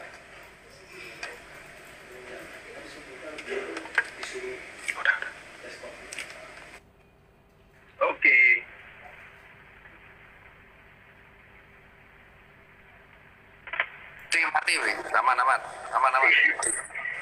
Mati. Ya, aman. Tadi ya apa namanya? Jadi kalau yang flu burung. Jadi kalau menyamakan flu burung sama COVID, intinya tuh kita kan namanya virus itu kan ada yang namanya mutasi, ada yang namanya perkembangan virus. Jadi kalau disamakan sama persis, itu nggak bisa, Bli. Kalau emang virus sama persis dari dulu, COVID itu namanya adalah dia perkembangan dari SARS-CoV-1. Jadi kalau disamakan dengan flu burung itu nggak sinkron, Bli. Jadi ada kebijakan-kebijakan yang lain. Jadi kalau Bu Siti Fadilah yang kasusnya beliau, itu jujur kami di 2008 dan kita di sini di 2008 tidak paham di kasus itu. Tetapi ada satu yang setuju, emang benar Indonesia harus mandiri sendiri. Itu emang benar karena kita emang punya lembaga-lembaganya, kita punya sumber dayanya, kita hanya butuh support. Kita hanya butuh support dari rakyat. Percayalah sama Indonesia gitu loh. Tapi kan rakyat kan ada beberapa yang menggiring membandingkan Indonesia apa-apa. Nah, itu Bli. Nah, terus yang saya tanya soal konspirasi, Bli. Jadi kalau yang saya tanya kan ada layar-layar. Yang saya tanya itu adalah kami para nakes langsung menanyakan, kalau yang di Bali, Beli ada kegiatan apa di Bali? Sama teman-teman, sama nakes. Apakah pernah diskusi sama nakes di Bali, Bli? Soalnya kan kita ada. Ada. Gimana, Bli? Kalau yang di Bali gimana, Bli? Kegiatannya, Bli? Kegiatannya slow aja. Jadi nggak ada yang gawat. Yang kemarin terakhir itu yang di mana ada rapid test massal di Bangli itu 400 rapid test hasilnya ngawur semua gitu. Jadi kalau yang saya tanya ini, Bli, kan kemarin kan Bli teriak-teriak soal WHO kan. Maksudnya WHO sendiri itu kan yang salah satunya mengusulkan social distancing, di rumah aja, jaga jarak. Nah, Bli di beberapa campaign Instagram itu juga mematuhi prosedur WHO, Bli. Beberapa, yaitu pakai cuci tangan dan membagi-bagi masker. Nah, ini yang kami tanyakan dari para nakes. Yang kami keberatan itu adalah kok digorengnya arahnya ke konspirasi seolah-olah COVID itu buatan Indonesia. Nah, kita tuh kan negara besar ya, Bli. Kita kan negara. Nah, ini yang kita tanyakan, kita konfirmasi, Bli. Kita konfirmasi apakah niat Bli. Ini silaturahmi.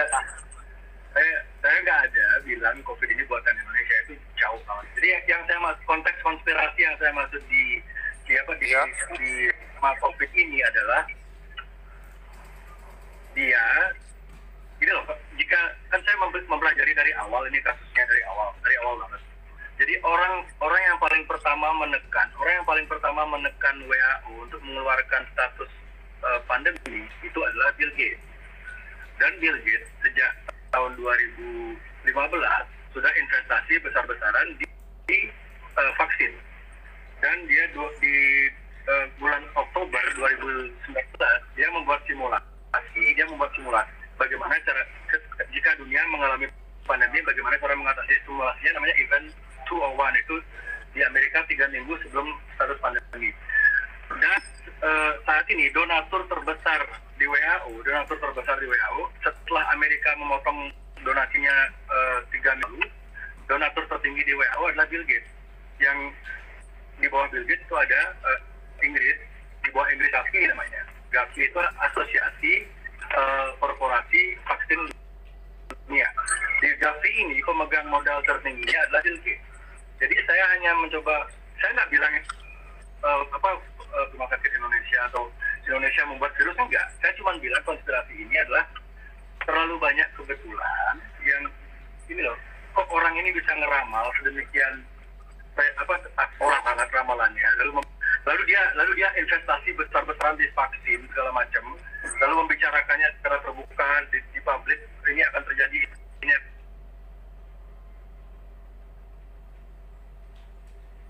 akan terjadi, dan dia cita-cita untuk depopulasi, pengurangan jumlah penduduk agar bumi ini bisa tetap seperti yang dia inginkan gitu. Oh, macet deh.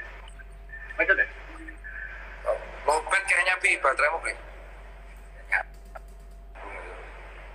Pamit dulu. Monggo, Pak, udah. Pamit dulu. Itu tidak ada yang dibenturkan masyarakat. Nih, aku pamit.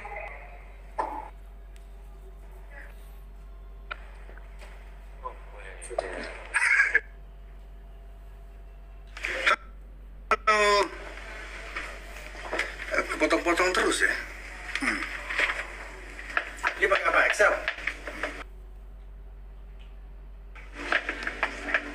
Bisa. Aku di bulan depan diatur sama bisnis. Gak apa-apa.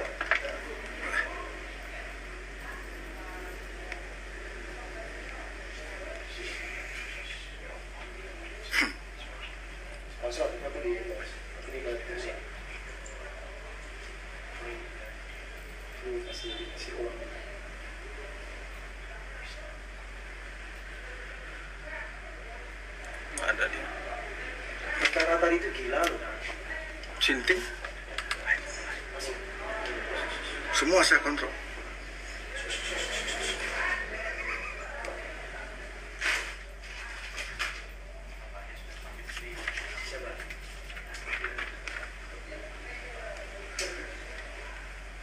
Lagi. Yuk.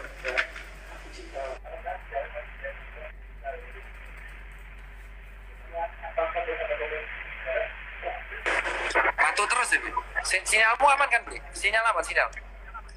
Tadi saya nyanyi-nyanyi loh, Mas Tirta. Tadi saya sendiri nyanyi-nyanyi itu ada sekitar 11. Aman loh, Mas.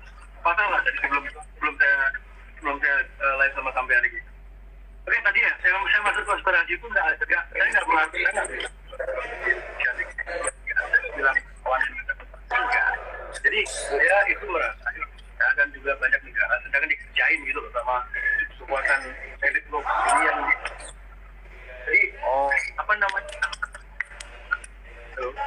Gimana? Jadi kalau dari aku, Bi, aku ingin inti bertanya aja sih. Kalau yang soal BAU itu kan, maksudnya yang pertama adalah kita fokusnya kan Bill Gates tadi. Kenapa Bill Gates nggak pakai masker? Ya kita tuh kan kalau ngomong di depan umum pasti masker harus dicopot, Bi. Itu kayak saya menduganya SOP, tapi saya nggak peduli karena saya nggak pernah kena di Bill Gates. Saya juga tahunya di Microsoft dan saya nggak berniat untuk mengenal lebih jauh. Cuman kalau soal teori yang perkembangan vaksin, kenapa kok dia pengen industri di vaksin? Karena semakin banyak penduduk di dunia dan semakin kembangnya teknologi, semakin banyaknya radiasi nuklir, itu akan memperbanyak virus-virus dari masa lalu untuk bermutasi. Jadi virus-virus ini kan munculnya sudah dari dulu-dulu. Ada virus flu Spanyol, terus ada virus-virus Ebola. Ini menurut Bill Gates. Ini menurut Apa? Bill Gates. Apa? Ini tadi argumen tadi menurut Bill Gates. Yang mana? Yang Mas bilang tadi, bilang virus itu. Bentar, yang mana, Pak? Yang nggak dengar aku. Bentar, gimana? Tadi Mas Tirta bilang itu ada rakyat makin banyak, nuklir segala macam itu argumen dari penjelasan dari Bill Gates atau dari dokter mana gitu?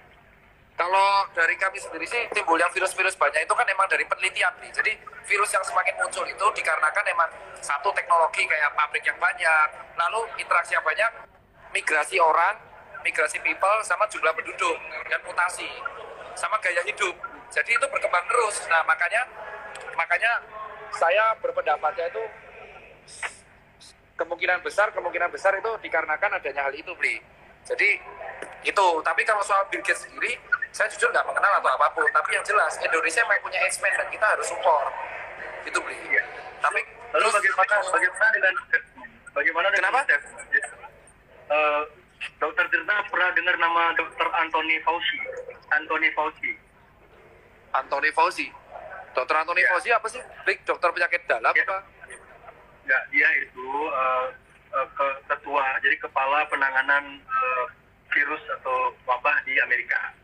Dia sudah melayani 4 presiden. Jadi udah lama banget usia beliau, udah 70-an. Tapi masih. Jadi sekarang beliau di kabinet Trump masuk jadi kepala sebagai kepala penanganan wabah di Amerika. Anthony Fauci ini, Dr. Anthony Fauci. Ya, siap, thank you, Dan. Jadi kalau Anthony itu gini, Bli. Jadi di setiap dokter kita tuh ada prosedural. Kita tuh ada setiap prosedural. Dan di dokter tuh ada prosedural, Bli. Jadi kalau kita mengeluarkan statement ataupun yang berhubungan tentang penelitian ataupun sesuatu yang baru, itu emang harus berdasarkan asosiasi dan penelitian.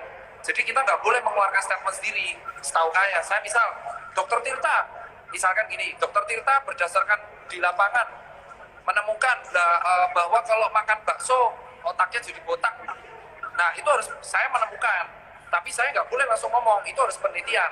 Apakah benar orang Dr. Fauci, Dr. Anthony Fauci ini, jadi gini, Dr. Anthony Fauci ini punya sejarah panjang dengan Bill Gates. Dr. Anthony Fauci ini terlibat banyak proyek dengan Bill Gates.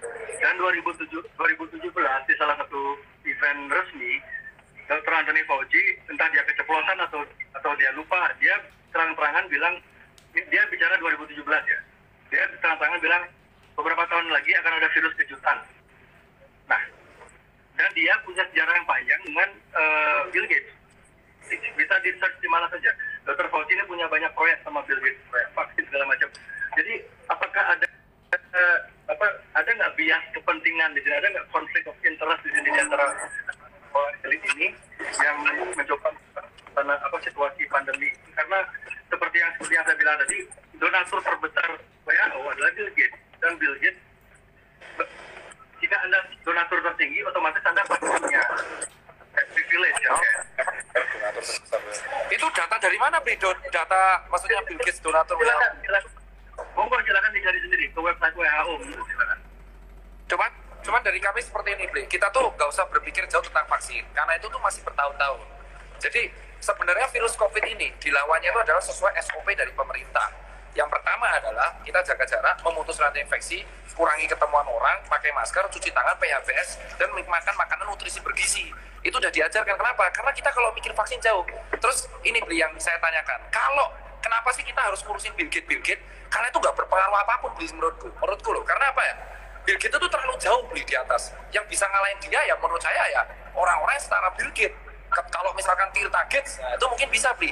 Tapi yang saya tanyakan di sini adalah sebenarnya manfaatnya apa kita ngurusin Bill Gates gitu loh. Karena kondisi negara ini kan sebenarnya sudah capek, ya kan? Sudah capek gitu loh, Bli. Kayak saya nggak memaksa semua orang relawan, saya nggak masalah. Tapi kita tuh bisa gotong royong aja. Karena Indonesia udah capek. Kenapa kok kita tuh nggak pas masa penjajahan, seperti masa penjajahan, kita tuh gotong royong. Masalah kita itu kan sebenarnya adalah COVID ini kapan kelarnya. Yuk kita itu mari berdayakan gotong royong. Kalau kita emang pemerintah Indonesia pengen new normal, kita gotong royong dengan cara PHBS, kita berdayakan RT RW. Kenapa? Ini kan bukan pengaruh Bill Gates. Masa Bill Gates ngurusi RT RW kan nggak mungkin, Bli. Jadi menurut saya secara pribadi, sebenarnya secara pribadi ini, menurut saya nggak begitu berguna, Bli, kalau kita tuh ngurusi Bill Gates. Kenapa? Karena terlalu jauh Bli gapnya. Kecuali satu, orang-orang yang emang koneksi langsung dengan WHO. Kenapa? Kalaupun kita usul seperti ini, kita tuh terlalu makan besok aja masih susah, Bli, warga kita. Makanya yang saya lakukan di sini adalah, oke lah, kamu percaya boleh, kamu nggak percaya silakan. Yang penting kita gotong royong demi Indonesia. Itu sih yang saya maksudkan. Jadi saya mau tanya balik ke Bli, kalau misalkan Bill Gates ini benar, konspirasi, apa yang bisa Bli lakuin coba? Itu yang saya mau tanyakan. Kenapa? Pertama, jika Bill Gates ini memang benar, kalau misalkan konspirasi ini benar, apa yang bisa Bli? Saya jawab. Kamu terlalu nanya kepanjangan. Jadi jika benar Bill Gates ada di belakang ini, Indonesia bisa melakukan apa yang seperti Ibu Siti Fadila lakukan. Simpel. Iya kan, kita udah punya lembaganya, X-Men. Bahkan dari sebelum dulu, kita tuh udah punya lembaganya, X-Men Institute. Dan ada ITB, ada UGM, ada Biomol, kan ada namanya teknologi biologi molekuler. Itu kan bertugas untuk meneliti bakteri, meneliti polimer, ada BPPT. Jadi menurutku ada WHO atau enggak, Indonesia sudah punya perkembangannya. Cuman kita emang dananya masih kesedot di hati. Menurut aku secara pribadi sih, itu belum menjawab pertanyaan. Tetapi yang tanya adalah, menurut Bli, kalau misalkan Bill Gates emang di belakang konspirasi ini, apa tindakan kita sebagai warga Indonesia? Karena saya kan jujur tidak membahas di situ.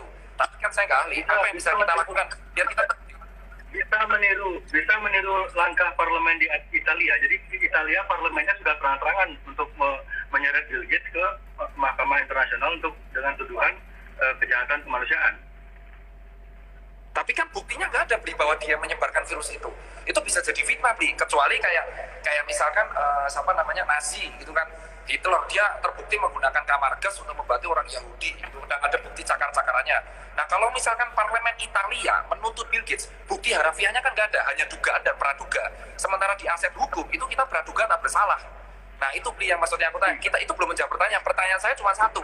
Kalau misalkan Bill Gates merupakan dalang semua ini, misalkan, apa yang sebaiknya Beli sarankan rakyat Indonesia lakukan? Kalau misalkan benar, apa yang Beli sarankan? Kalau saya kan sarannya gotong royong mandiri. Kenapa? Karena saya nggak bisa menyentuh beliau, ya kan? Nah, kalau menurut saya, apa yang bisa kita lakukan ini, Beli? Biar kita dengar, Beli. Kalau pendapat saya pribadi, jika memang ada kelompok elit di belakang skema COVID ini, ya rakyat seharusnya bersatu gitu loh. Jadi kita bersatu, ya sampai yang rakyat yang harus bekerja itu disudutkan, nakes juga jangan sampai dibenturkan dengan rakyat. Jadi kita bersatu, dan kalau bisa kita secepatnya bikin vaksin sendiri, tidak tergantung sama suntikan dana dari luar lagi. Jadi benar-benar berdikari seperti yang saya bilang tadi, berdiri di atas kaki sendiri. Karena fakta yang ada, virus ini memang tidak semematikan yang dibicarakan media-media. Itu kita sudah sepakat berkali-kali tentang itu. Virus ini tidak seserem yang diberitakan, virus ini tidak semematikan yang diberitakan. Jadi rakyat tidak perlu terlalu ketakutan. Media-media seringlah angkat tema-tema harapan, angkat tema-tema positif, angkat tema-tema agar masyarakat kembali hidup dengan hidup dengan tanpa ketakutan yang berlebihan, seperti yang Jokowi bilang, berdamai dengan virus. Damai itu artinya apa?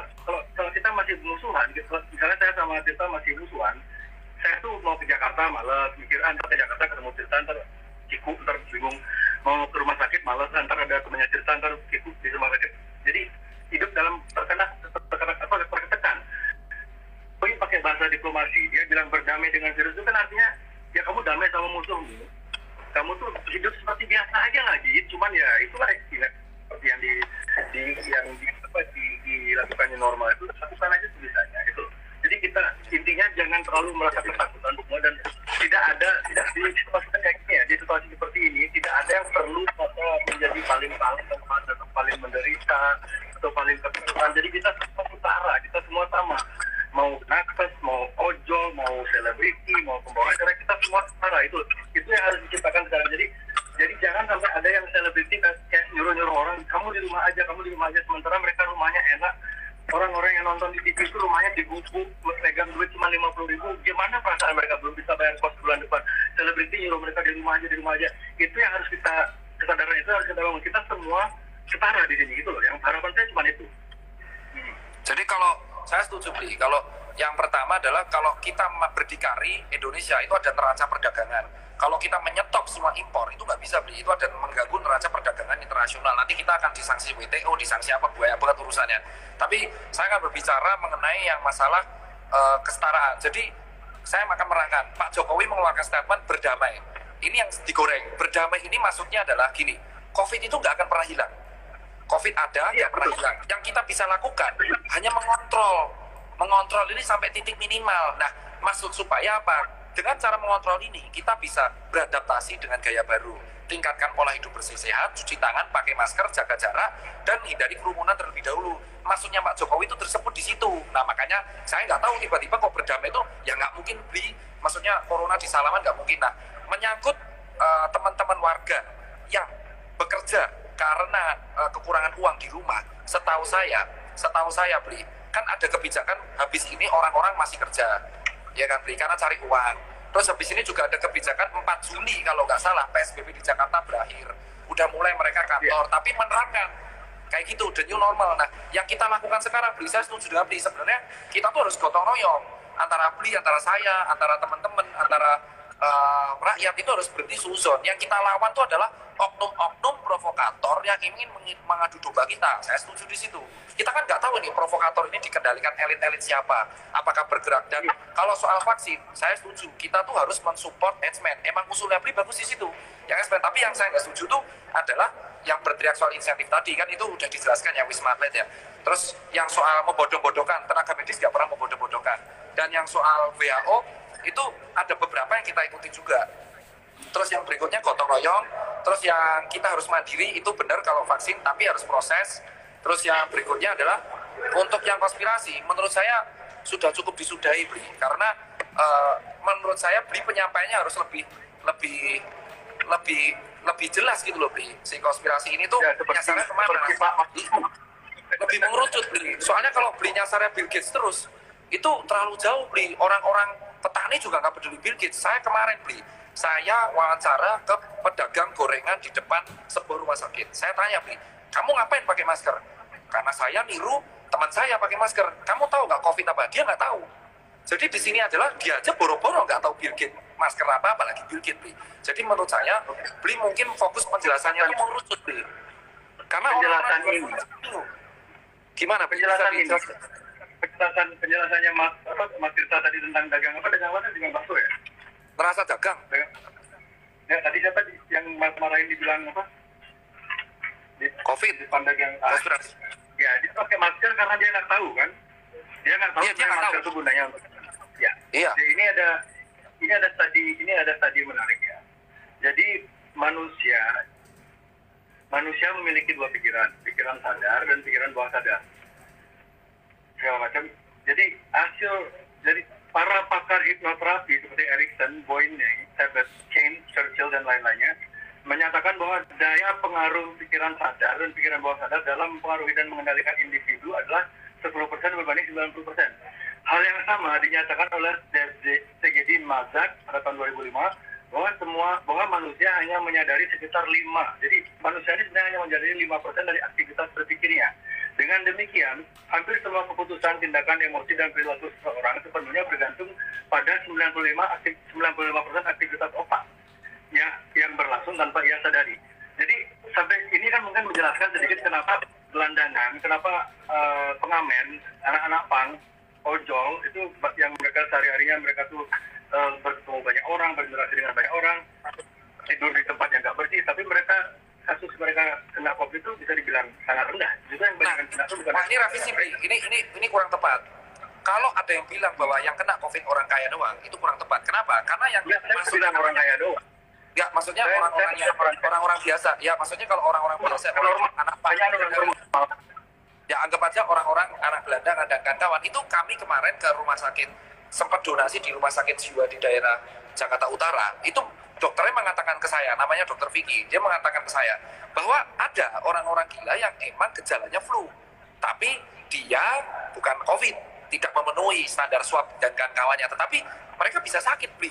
Tetapi karena mereka kebiasaan di luar, maka daya tahannya emang lebih sedikit di atas normal. Tetapi itu harus penelitian. Nah, kedua, soal yang namanya hipnoterapis kayak gitu, emang benar, orang yang positive thinking akan meningkatkan optimisme dan meningkatkan hormon-hormon sehingga imunitasnya tinggi. Tetapi, kan ada kemungkinan kita itu kena, ini ibarat kita naik motor, Bli. Saya insya Allah berdoa, kan kita ada doa. Sebelum kita naik motor, kita harus berdoa supaya kita tidak kena kecelakaan di jalan. Tetapi kan, walaupun kita berdoa, kita kan tetap pakai helm, Bli. Gak mungkin kita nggak pakai helm, gitu kita truk mati juga, Bli. Jadi kita kan tetap pakai helm, kita tetap pakai sarung tangan, kita tetap nyalain, kita tetap. Nah, maksud kita adalah sugestinya itu adalah berdoa. Nah, sugestinya di COVID itu kita yakin, kita semangat, kita jauhi narasi negatif. Setuju sama Bli. Tetapi kita juga harus memperhatikan sarung tangannya kita itu adalah cuci tangan, helm kita adalah masker, dan proteksi kita lampu sein itu adalah jaga jarak. Jadi sebenarnya itu sama kayak angka kecelakaan. Angka kecelakaan tinggi di Indonesia, emang. Tetapi apakah setiap orang yang naik motor akan mati? Tidak. Karena kita proteksi. Makanya yang penting kamu berdoa, yakin, optimis. Jangan emosi kalau naik motor, sama kamu proteksi diri. Nah, maksud saya seperti itu, Bli. Jadi kita sebenarnya selaras, cuma penyampaiannya berbeda. Nah, yang saya tanyakan ini tadi masih sama. Konspirasi apa sebenarnya yang mau diangkat sama Bli tentang COVID di Indonesia? Ini yang saya bingung dari tadi. Sama Indonesia tuh terlibat konspirasi apa enggak? Kenapa? Indonesia tuh sebenarnya terlibat konspirasi apa enggak? Oh, kalau saya pikir beberapa elitnya ada yang terlibat. Siapa tuh? Soalnya saya nggak tahu. Maksudnya bisa disebutkan atau beberapa elit kan ini loh, konspirasi ini kan dia mengerucut ke agenda 21 namanya. Jadi global elite ini punya agenda 21. Jadi semua bisnis akan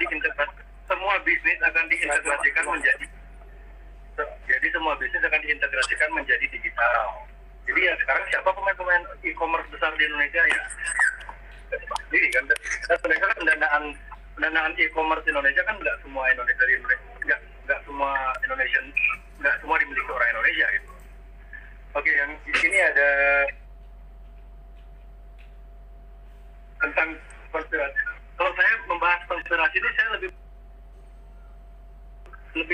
seperti kayak gitu loh. Memberi masyarakat tuh kayak harapan gitu loh. Penyakit aja dibikin takut oleh media-media internasional. Jadi media-media internasional, saya nggak akan sebutin namanya karena terakhir kali saya sebutin namanya jaringan langsung putus. Jadi media-media yang berpengaruh di internasional ini mereka dimiliki oleh 6 perusahaan besar. 6 company ini yang mereka tuh mengatur sirkulasi informasi yang ada di dunia. Dan jika kamu bisa mengatur sirkulasi informasi, kamu bisa mengatur persepsi. Jika kamu bisa mengatur persepsi, kamu bisa mengatur reality.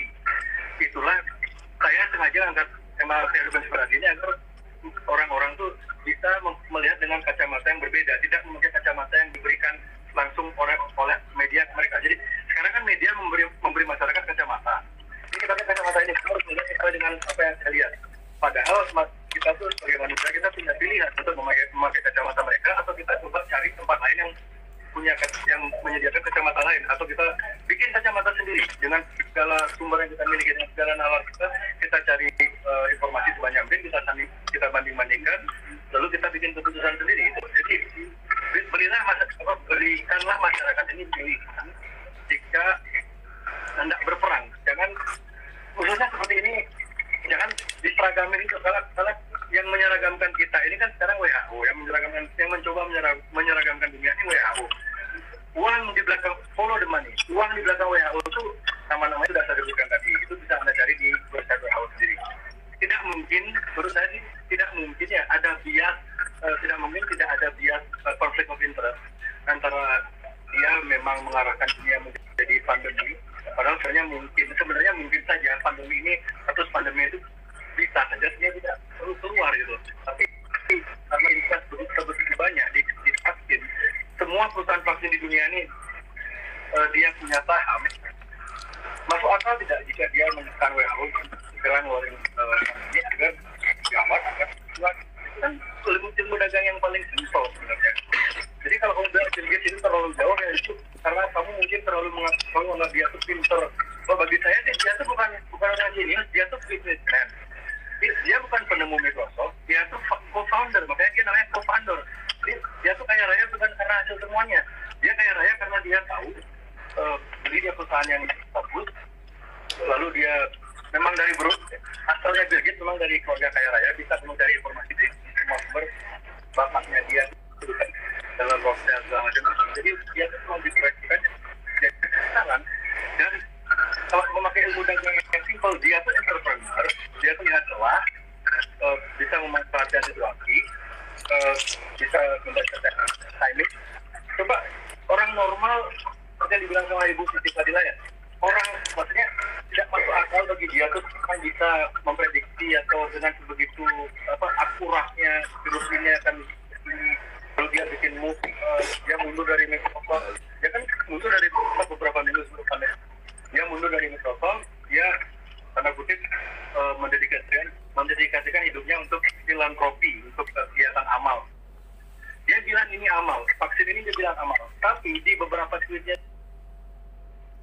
ya ada tweetnya dia, saya post di Instagram saya, di tweetnya dia ini bulan 9 tanggal 12 tahun 2019, dia bilang, kalau saya terjemahkan pakai bahasa Indonesia ya, dia bilang saya senang banget khususnya untuk pembelian terbanyak yang akan terjadi tahun depan, yaitu vaksin. Ngerti nggak? Dia tuh senang karena orang itu akan banyak beli vaksin. Lalu kita harus berpikir dia ya emang tapi vaksin itu belum ketemu Bli. Jadi sebenarnya kita tidak perlu mengkhawatirkan itu. Bisa jadi vaksin itu ketemu kayak 2-3. Kenapa saya bilang gitu? Vaksin dari COVID-1 aja belum ditemukan gitu loh. Jadi menurut saya apa yang cita-cita Bill Gates itu sebenarnya kayak cita-cita, tapi saya nggak bilang dia, saya nggak tahu kan. Terus kedua Bli, kayak apa yang dipermasalahkan soal media, konspirasi yang Bli berarti kan ngarahnya ke media. Berarti yang saya tanya, bisa jadi saya bagian dari konspirasi, atau Yonglek juga konspirasi, atau semua orang. Jadi kita nggak tahu sekarang siapa orang di Indonesia yang merupakan elit global, karena saya jujur nggak tahu. Jadi di sini globalnya apa sih? Kalau Mas Tirta mau cari tahu siapa elit global di Indonesia, cari tahu siapa nama-nama di belakang media-media yang berpengaruh di Indonesia. Siapa pemilik media-media berpengaruh di Indonesia? Berarti apa yang menjamin kalau saya juga bukan elit global? Anti elit global kan tidak ada yang tahu, Pri. Jadi di sini yang kita tahu adalah cara gitu loh. Cara elit global ini bekerja, maksud saya sesuai dengan penjelasannya David. Dia tuh seorang peneliti teori konspirasi sejak tahun 80-an. Cara elit global itu bekerja selalu jadi atasan ini mengontrol yang di bawah, yang di atas ini dia punya agenda, yang di bawah ini mereka tidak tahu agendanya apa gitu loh. Jadi saya punya beberapa kawan kerja di WHO, saya punya beberapa kawan di Jerman kerja di WHO. Dia tuh nggak tahu agenda WHO tuh kayak gimana. Dia tuh cuma tahunya tuh, saya ditugasi untuk hal yang baik gitu, menjadi relawan segala macam. Tapi dia nggak tahu kalau WHO itu dikontrol oleh bisnis vaksin.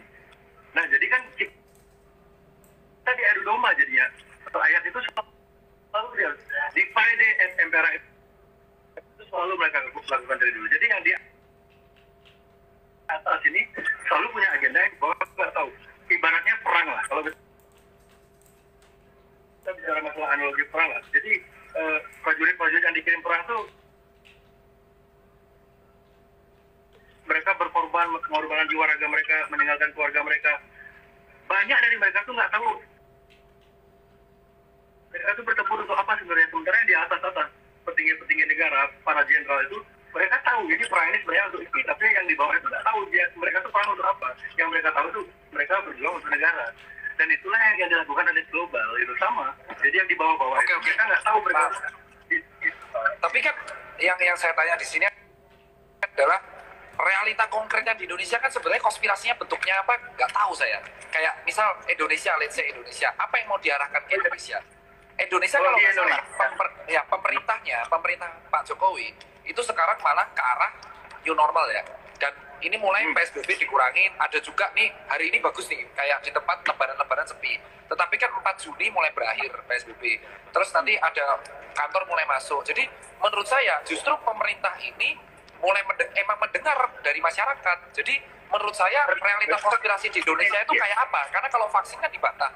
Indonesia vaksin lagi proses tuh, enhancement, tapi nggak tahu berapa tahun. Terus pemerintahnya emang kolaborasi dengan rakyat, nakes didengar, rakyat didengar. Jadi medianya sekarang positif. Ada gerakan kemarin silaturahmi online, mudik online, detik.com kemarin ngecek mudik online. Nah sekarang yang saya tanya, apa bentuk konspirasi yang ada di Indonesia? Saya nggak tahu. Konspirasi yang ada di Indonesia adalah konspirasi dari media-media sengaja menciptakan ketakutan agar masyarakat itu, agar ekonomi agar ekonomi Indonesia itu tidak bisa bangkit, agar orang-orang sakit. Jadi ini media dan jika diikuti uangnya, if you follow the money, media-media besar di Indonesia ini pemiliknya tuh orangnya itu aja, dan mereka juga ada koneksi ke elit global. Jika Anda benar-benar cari ya pemilik media-media Indonesia. Tapi ini bisa saya bantah. Kemarin minggu lalu saya meeting, diundang tim saya meeting forum komunikasi gugus tugas. Kita meeting dengan Persatuan Televisi. Kita juga diundang ke DPR oleh Komisi 1 itu penyiaran. Kita juga diundang Persatuan Radio. Kita diundang Radio Republik Indonesia. Mereka sekarang satu lini untuk menerangkan mudik. Jangan mudik, terus akhirnya mudik, terus sekarang jadi lebaran di rumah. Jadi kita sekarang satu lini, ya kan? Jadi kita mendengarkan masukan masyarakat. Jadi sekarang saya tanya, kalau misalkan media ini mengenai global, sekarang kan sudah narasi positif. Kemarin saya cek sendiri, Trans TV dan CNN itu iklan masyarakatnya kenceng. RRI saya sendiri yang isi, Prambos teman saya, terus belum Hard Rock, belum Mustang, itu saya lihat emang iklan masyarakatnya bagus, positif. Sudah jarang banget media sekarang yang menekankan negatif, kecuali media-media provokator. Saya juga nggak tahu media provokator mana, tapi muncul terus di Twitter. Nah yang saya tanya sekarang, bentuknya berarti kan nggak ada konspirasi di Indonesia. Jadi bisa saya bantah, konspirasi di Indonesia sejatinya nggak ada, adanya di luar sana, di Amerika. Kalau di Indonesia saya jamin saya bisa lakukan nggak ada, Karena apa? Karena pemerintah mendengarkan rakyat.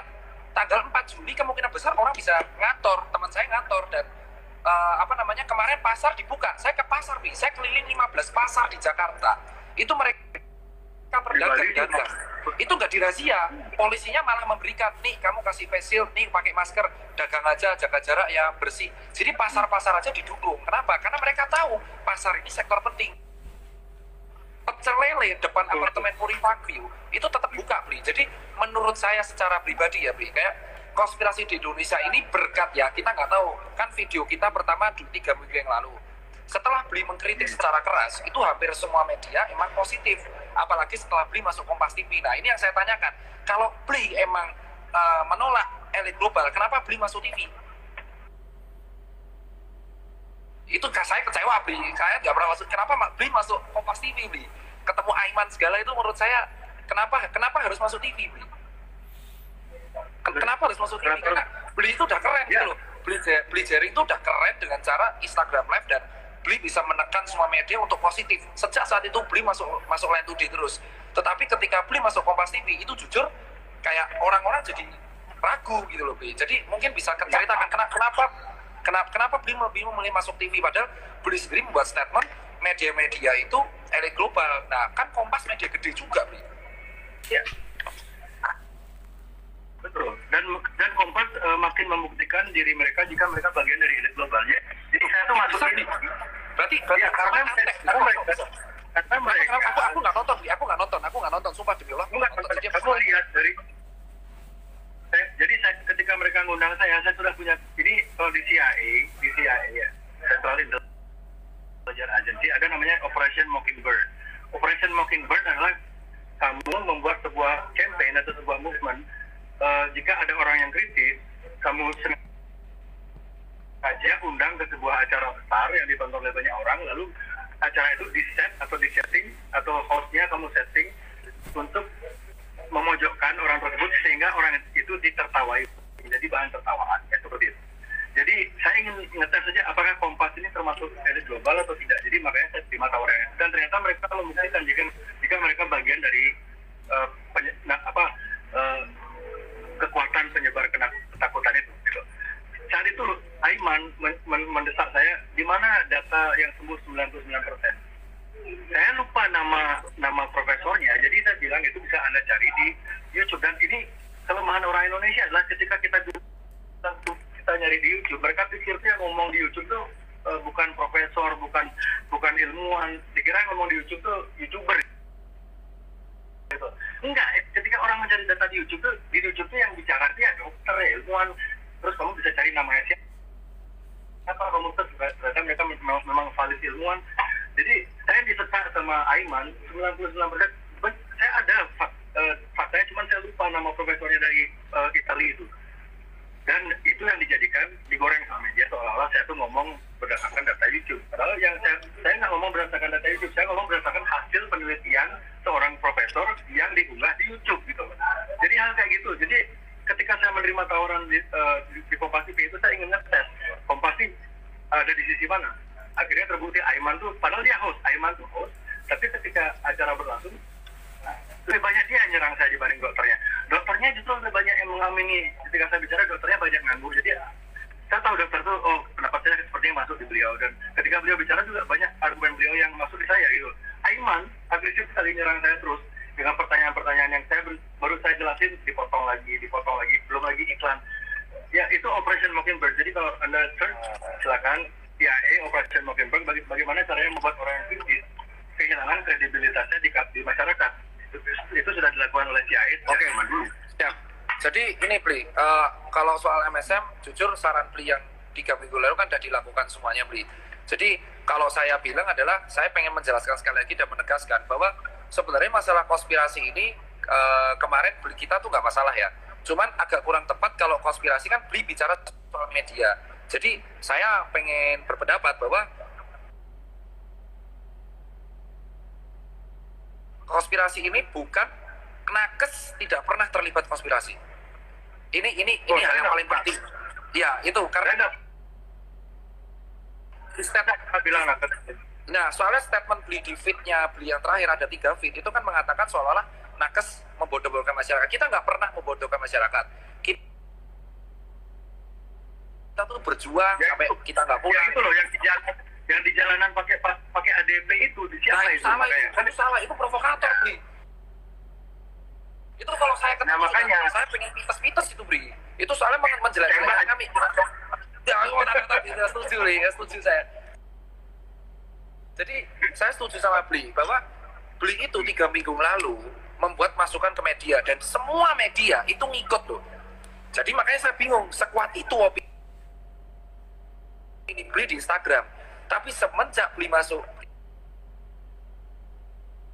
TV, itu opini Bli jadi dihujat-hujat.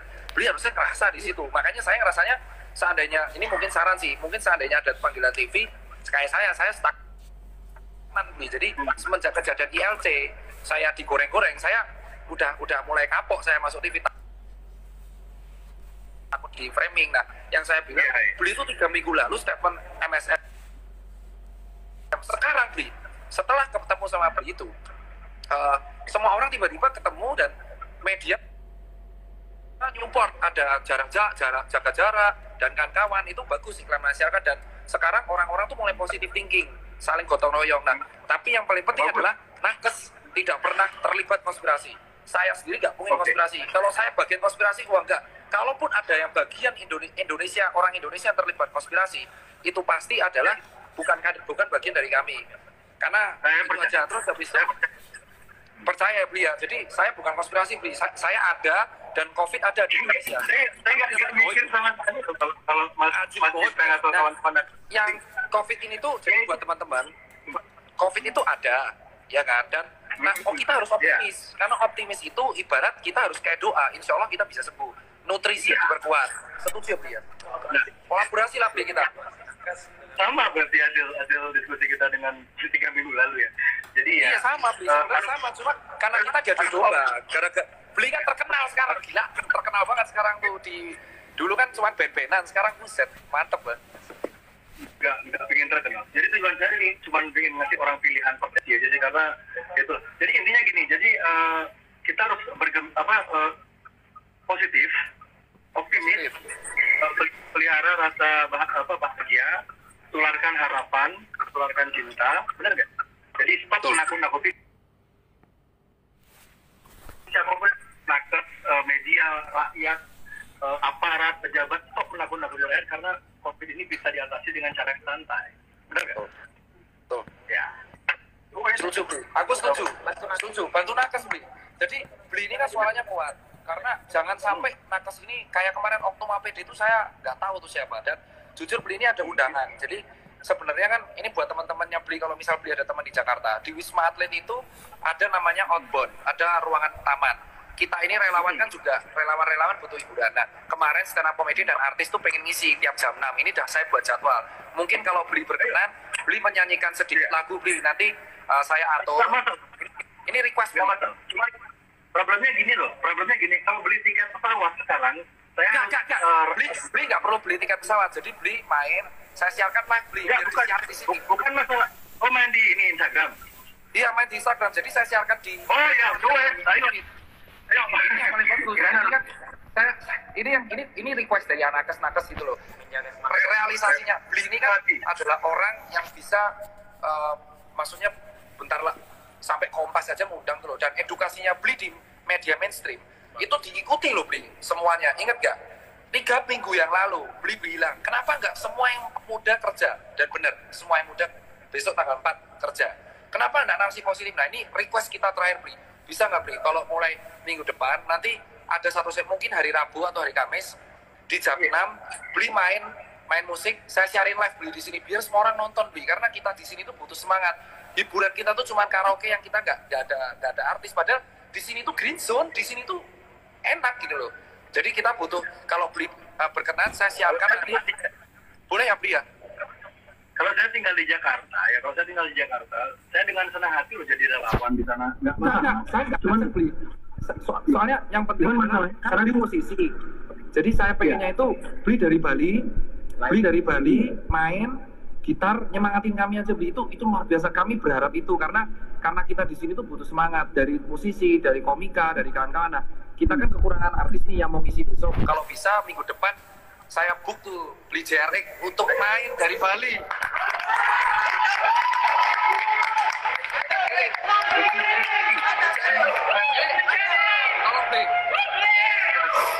Jadi ini ya, dan ini semua pasien nonton kita tuh kita ada 3. Jadi beli saya siarkan nanti di LCD. Kalau ini gerakan bisa masih beli, kedepannya nanti kita bisa buat lagu, buat penyemangat di seluruh rakyat Indonesia agar mereka gotong royong, jauhi narasi negatif, dan mereka tetap optimis bahwa Indonesia bisa menghasilkan vaksin sendiri. Ini kolaborasi, Bang. Jadi jangan sampai saya sama Bli itu dibenturkan. Kita harus kolaborasi. Bli yang nyanyi sama istrinya. Oke. Nah, itu request dari siapkan ya. Kalau ada budget, kalau ada apapun, nanti lewat Zoom, kita lewat Zoom. Kalau ada budgeting nggak apa-apa, Bli. Nanti kita akan aturkan. Tetapi ini request dari kalau ada budget. Oh, biaya. Wah, nggak ada, gratis, Bli. Wah, gratis, dong. Ini serius, Bli. Ini serius, Bli. Karena kita di sini kan, kita tuh dari kemarin konspirasi yang media itu kami senang karena jadi positif. Nah, kami request cuma satu, Bli mendukung kita. Jadi Bli kolaborasi menjadi garda bareng saya sama teman-teman untuk menyelaraskan rakyat dan nakes agar kita menolak narasi negatif, berdiri sendiri, dan kita positif, gotong royong, dan nakes tidak pernah terlibat konspirasi. Kalaupun ada konspirasi depan nakes, tidak. Itu Bli jaring. Ada salah, Bli, dari ABK itu balik.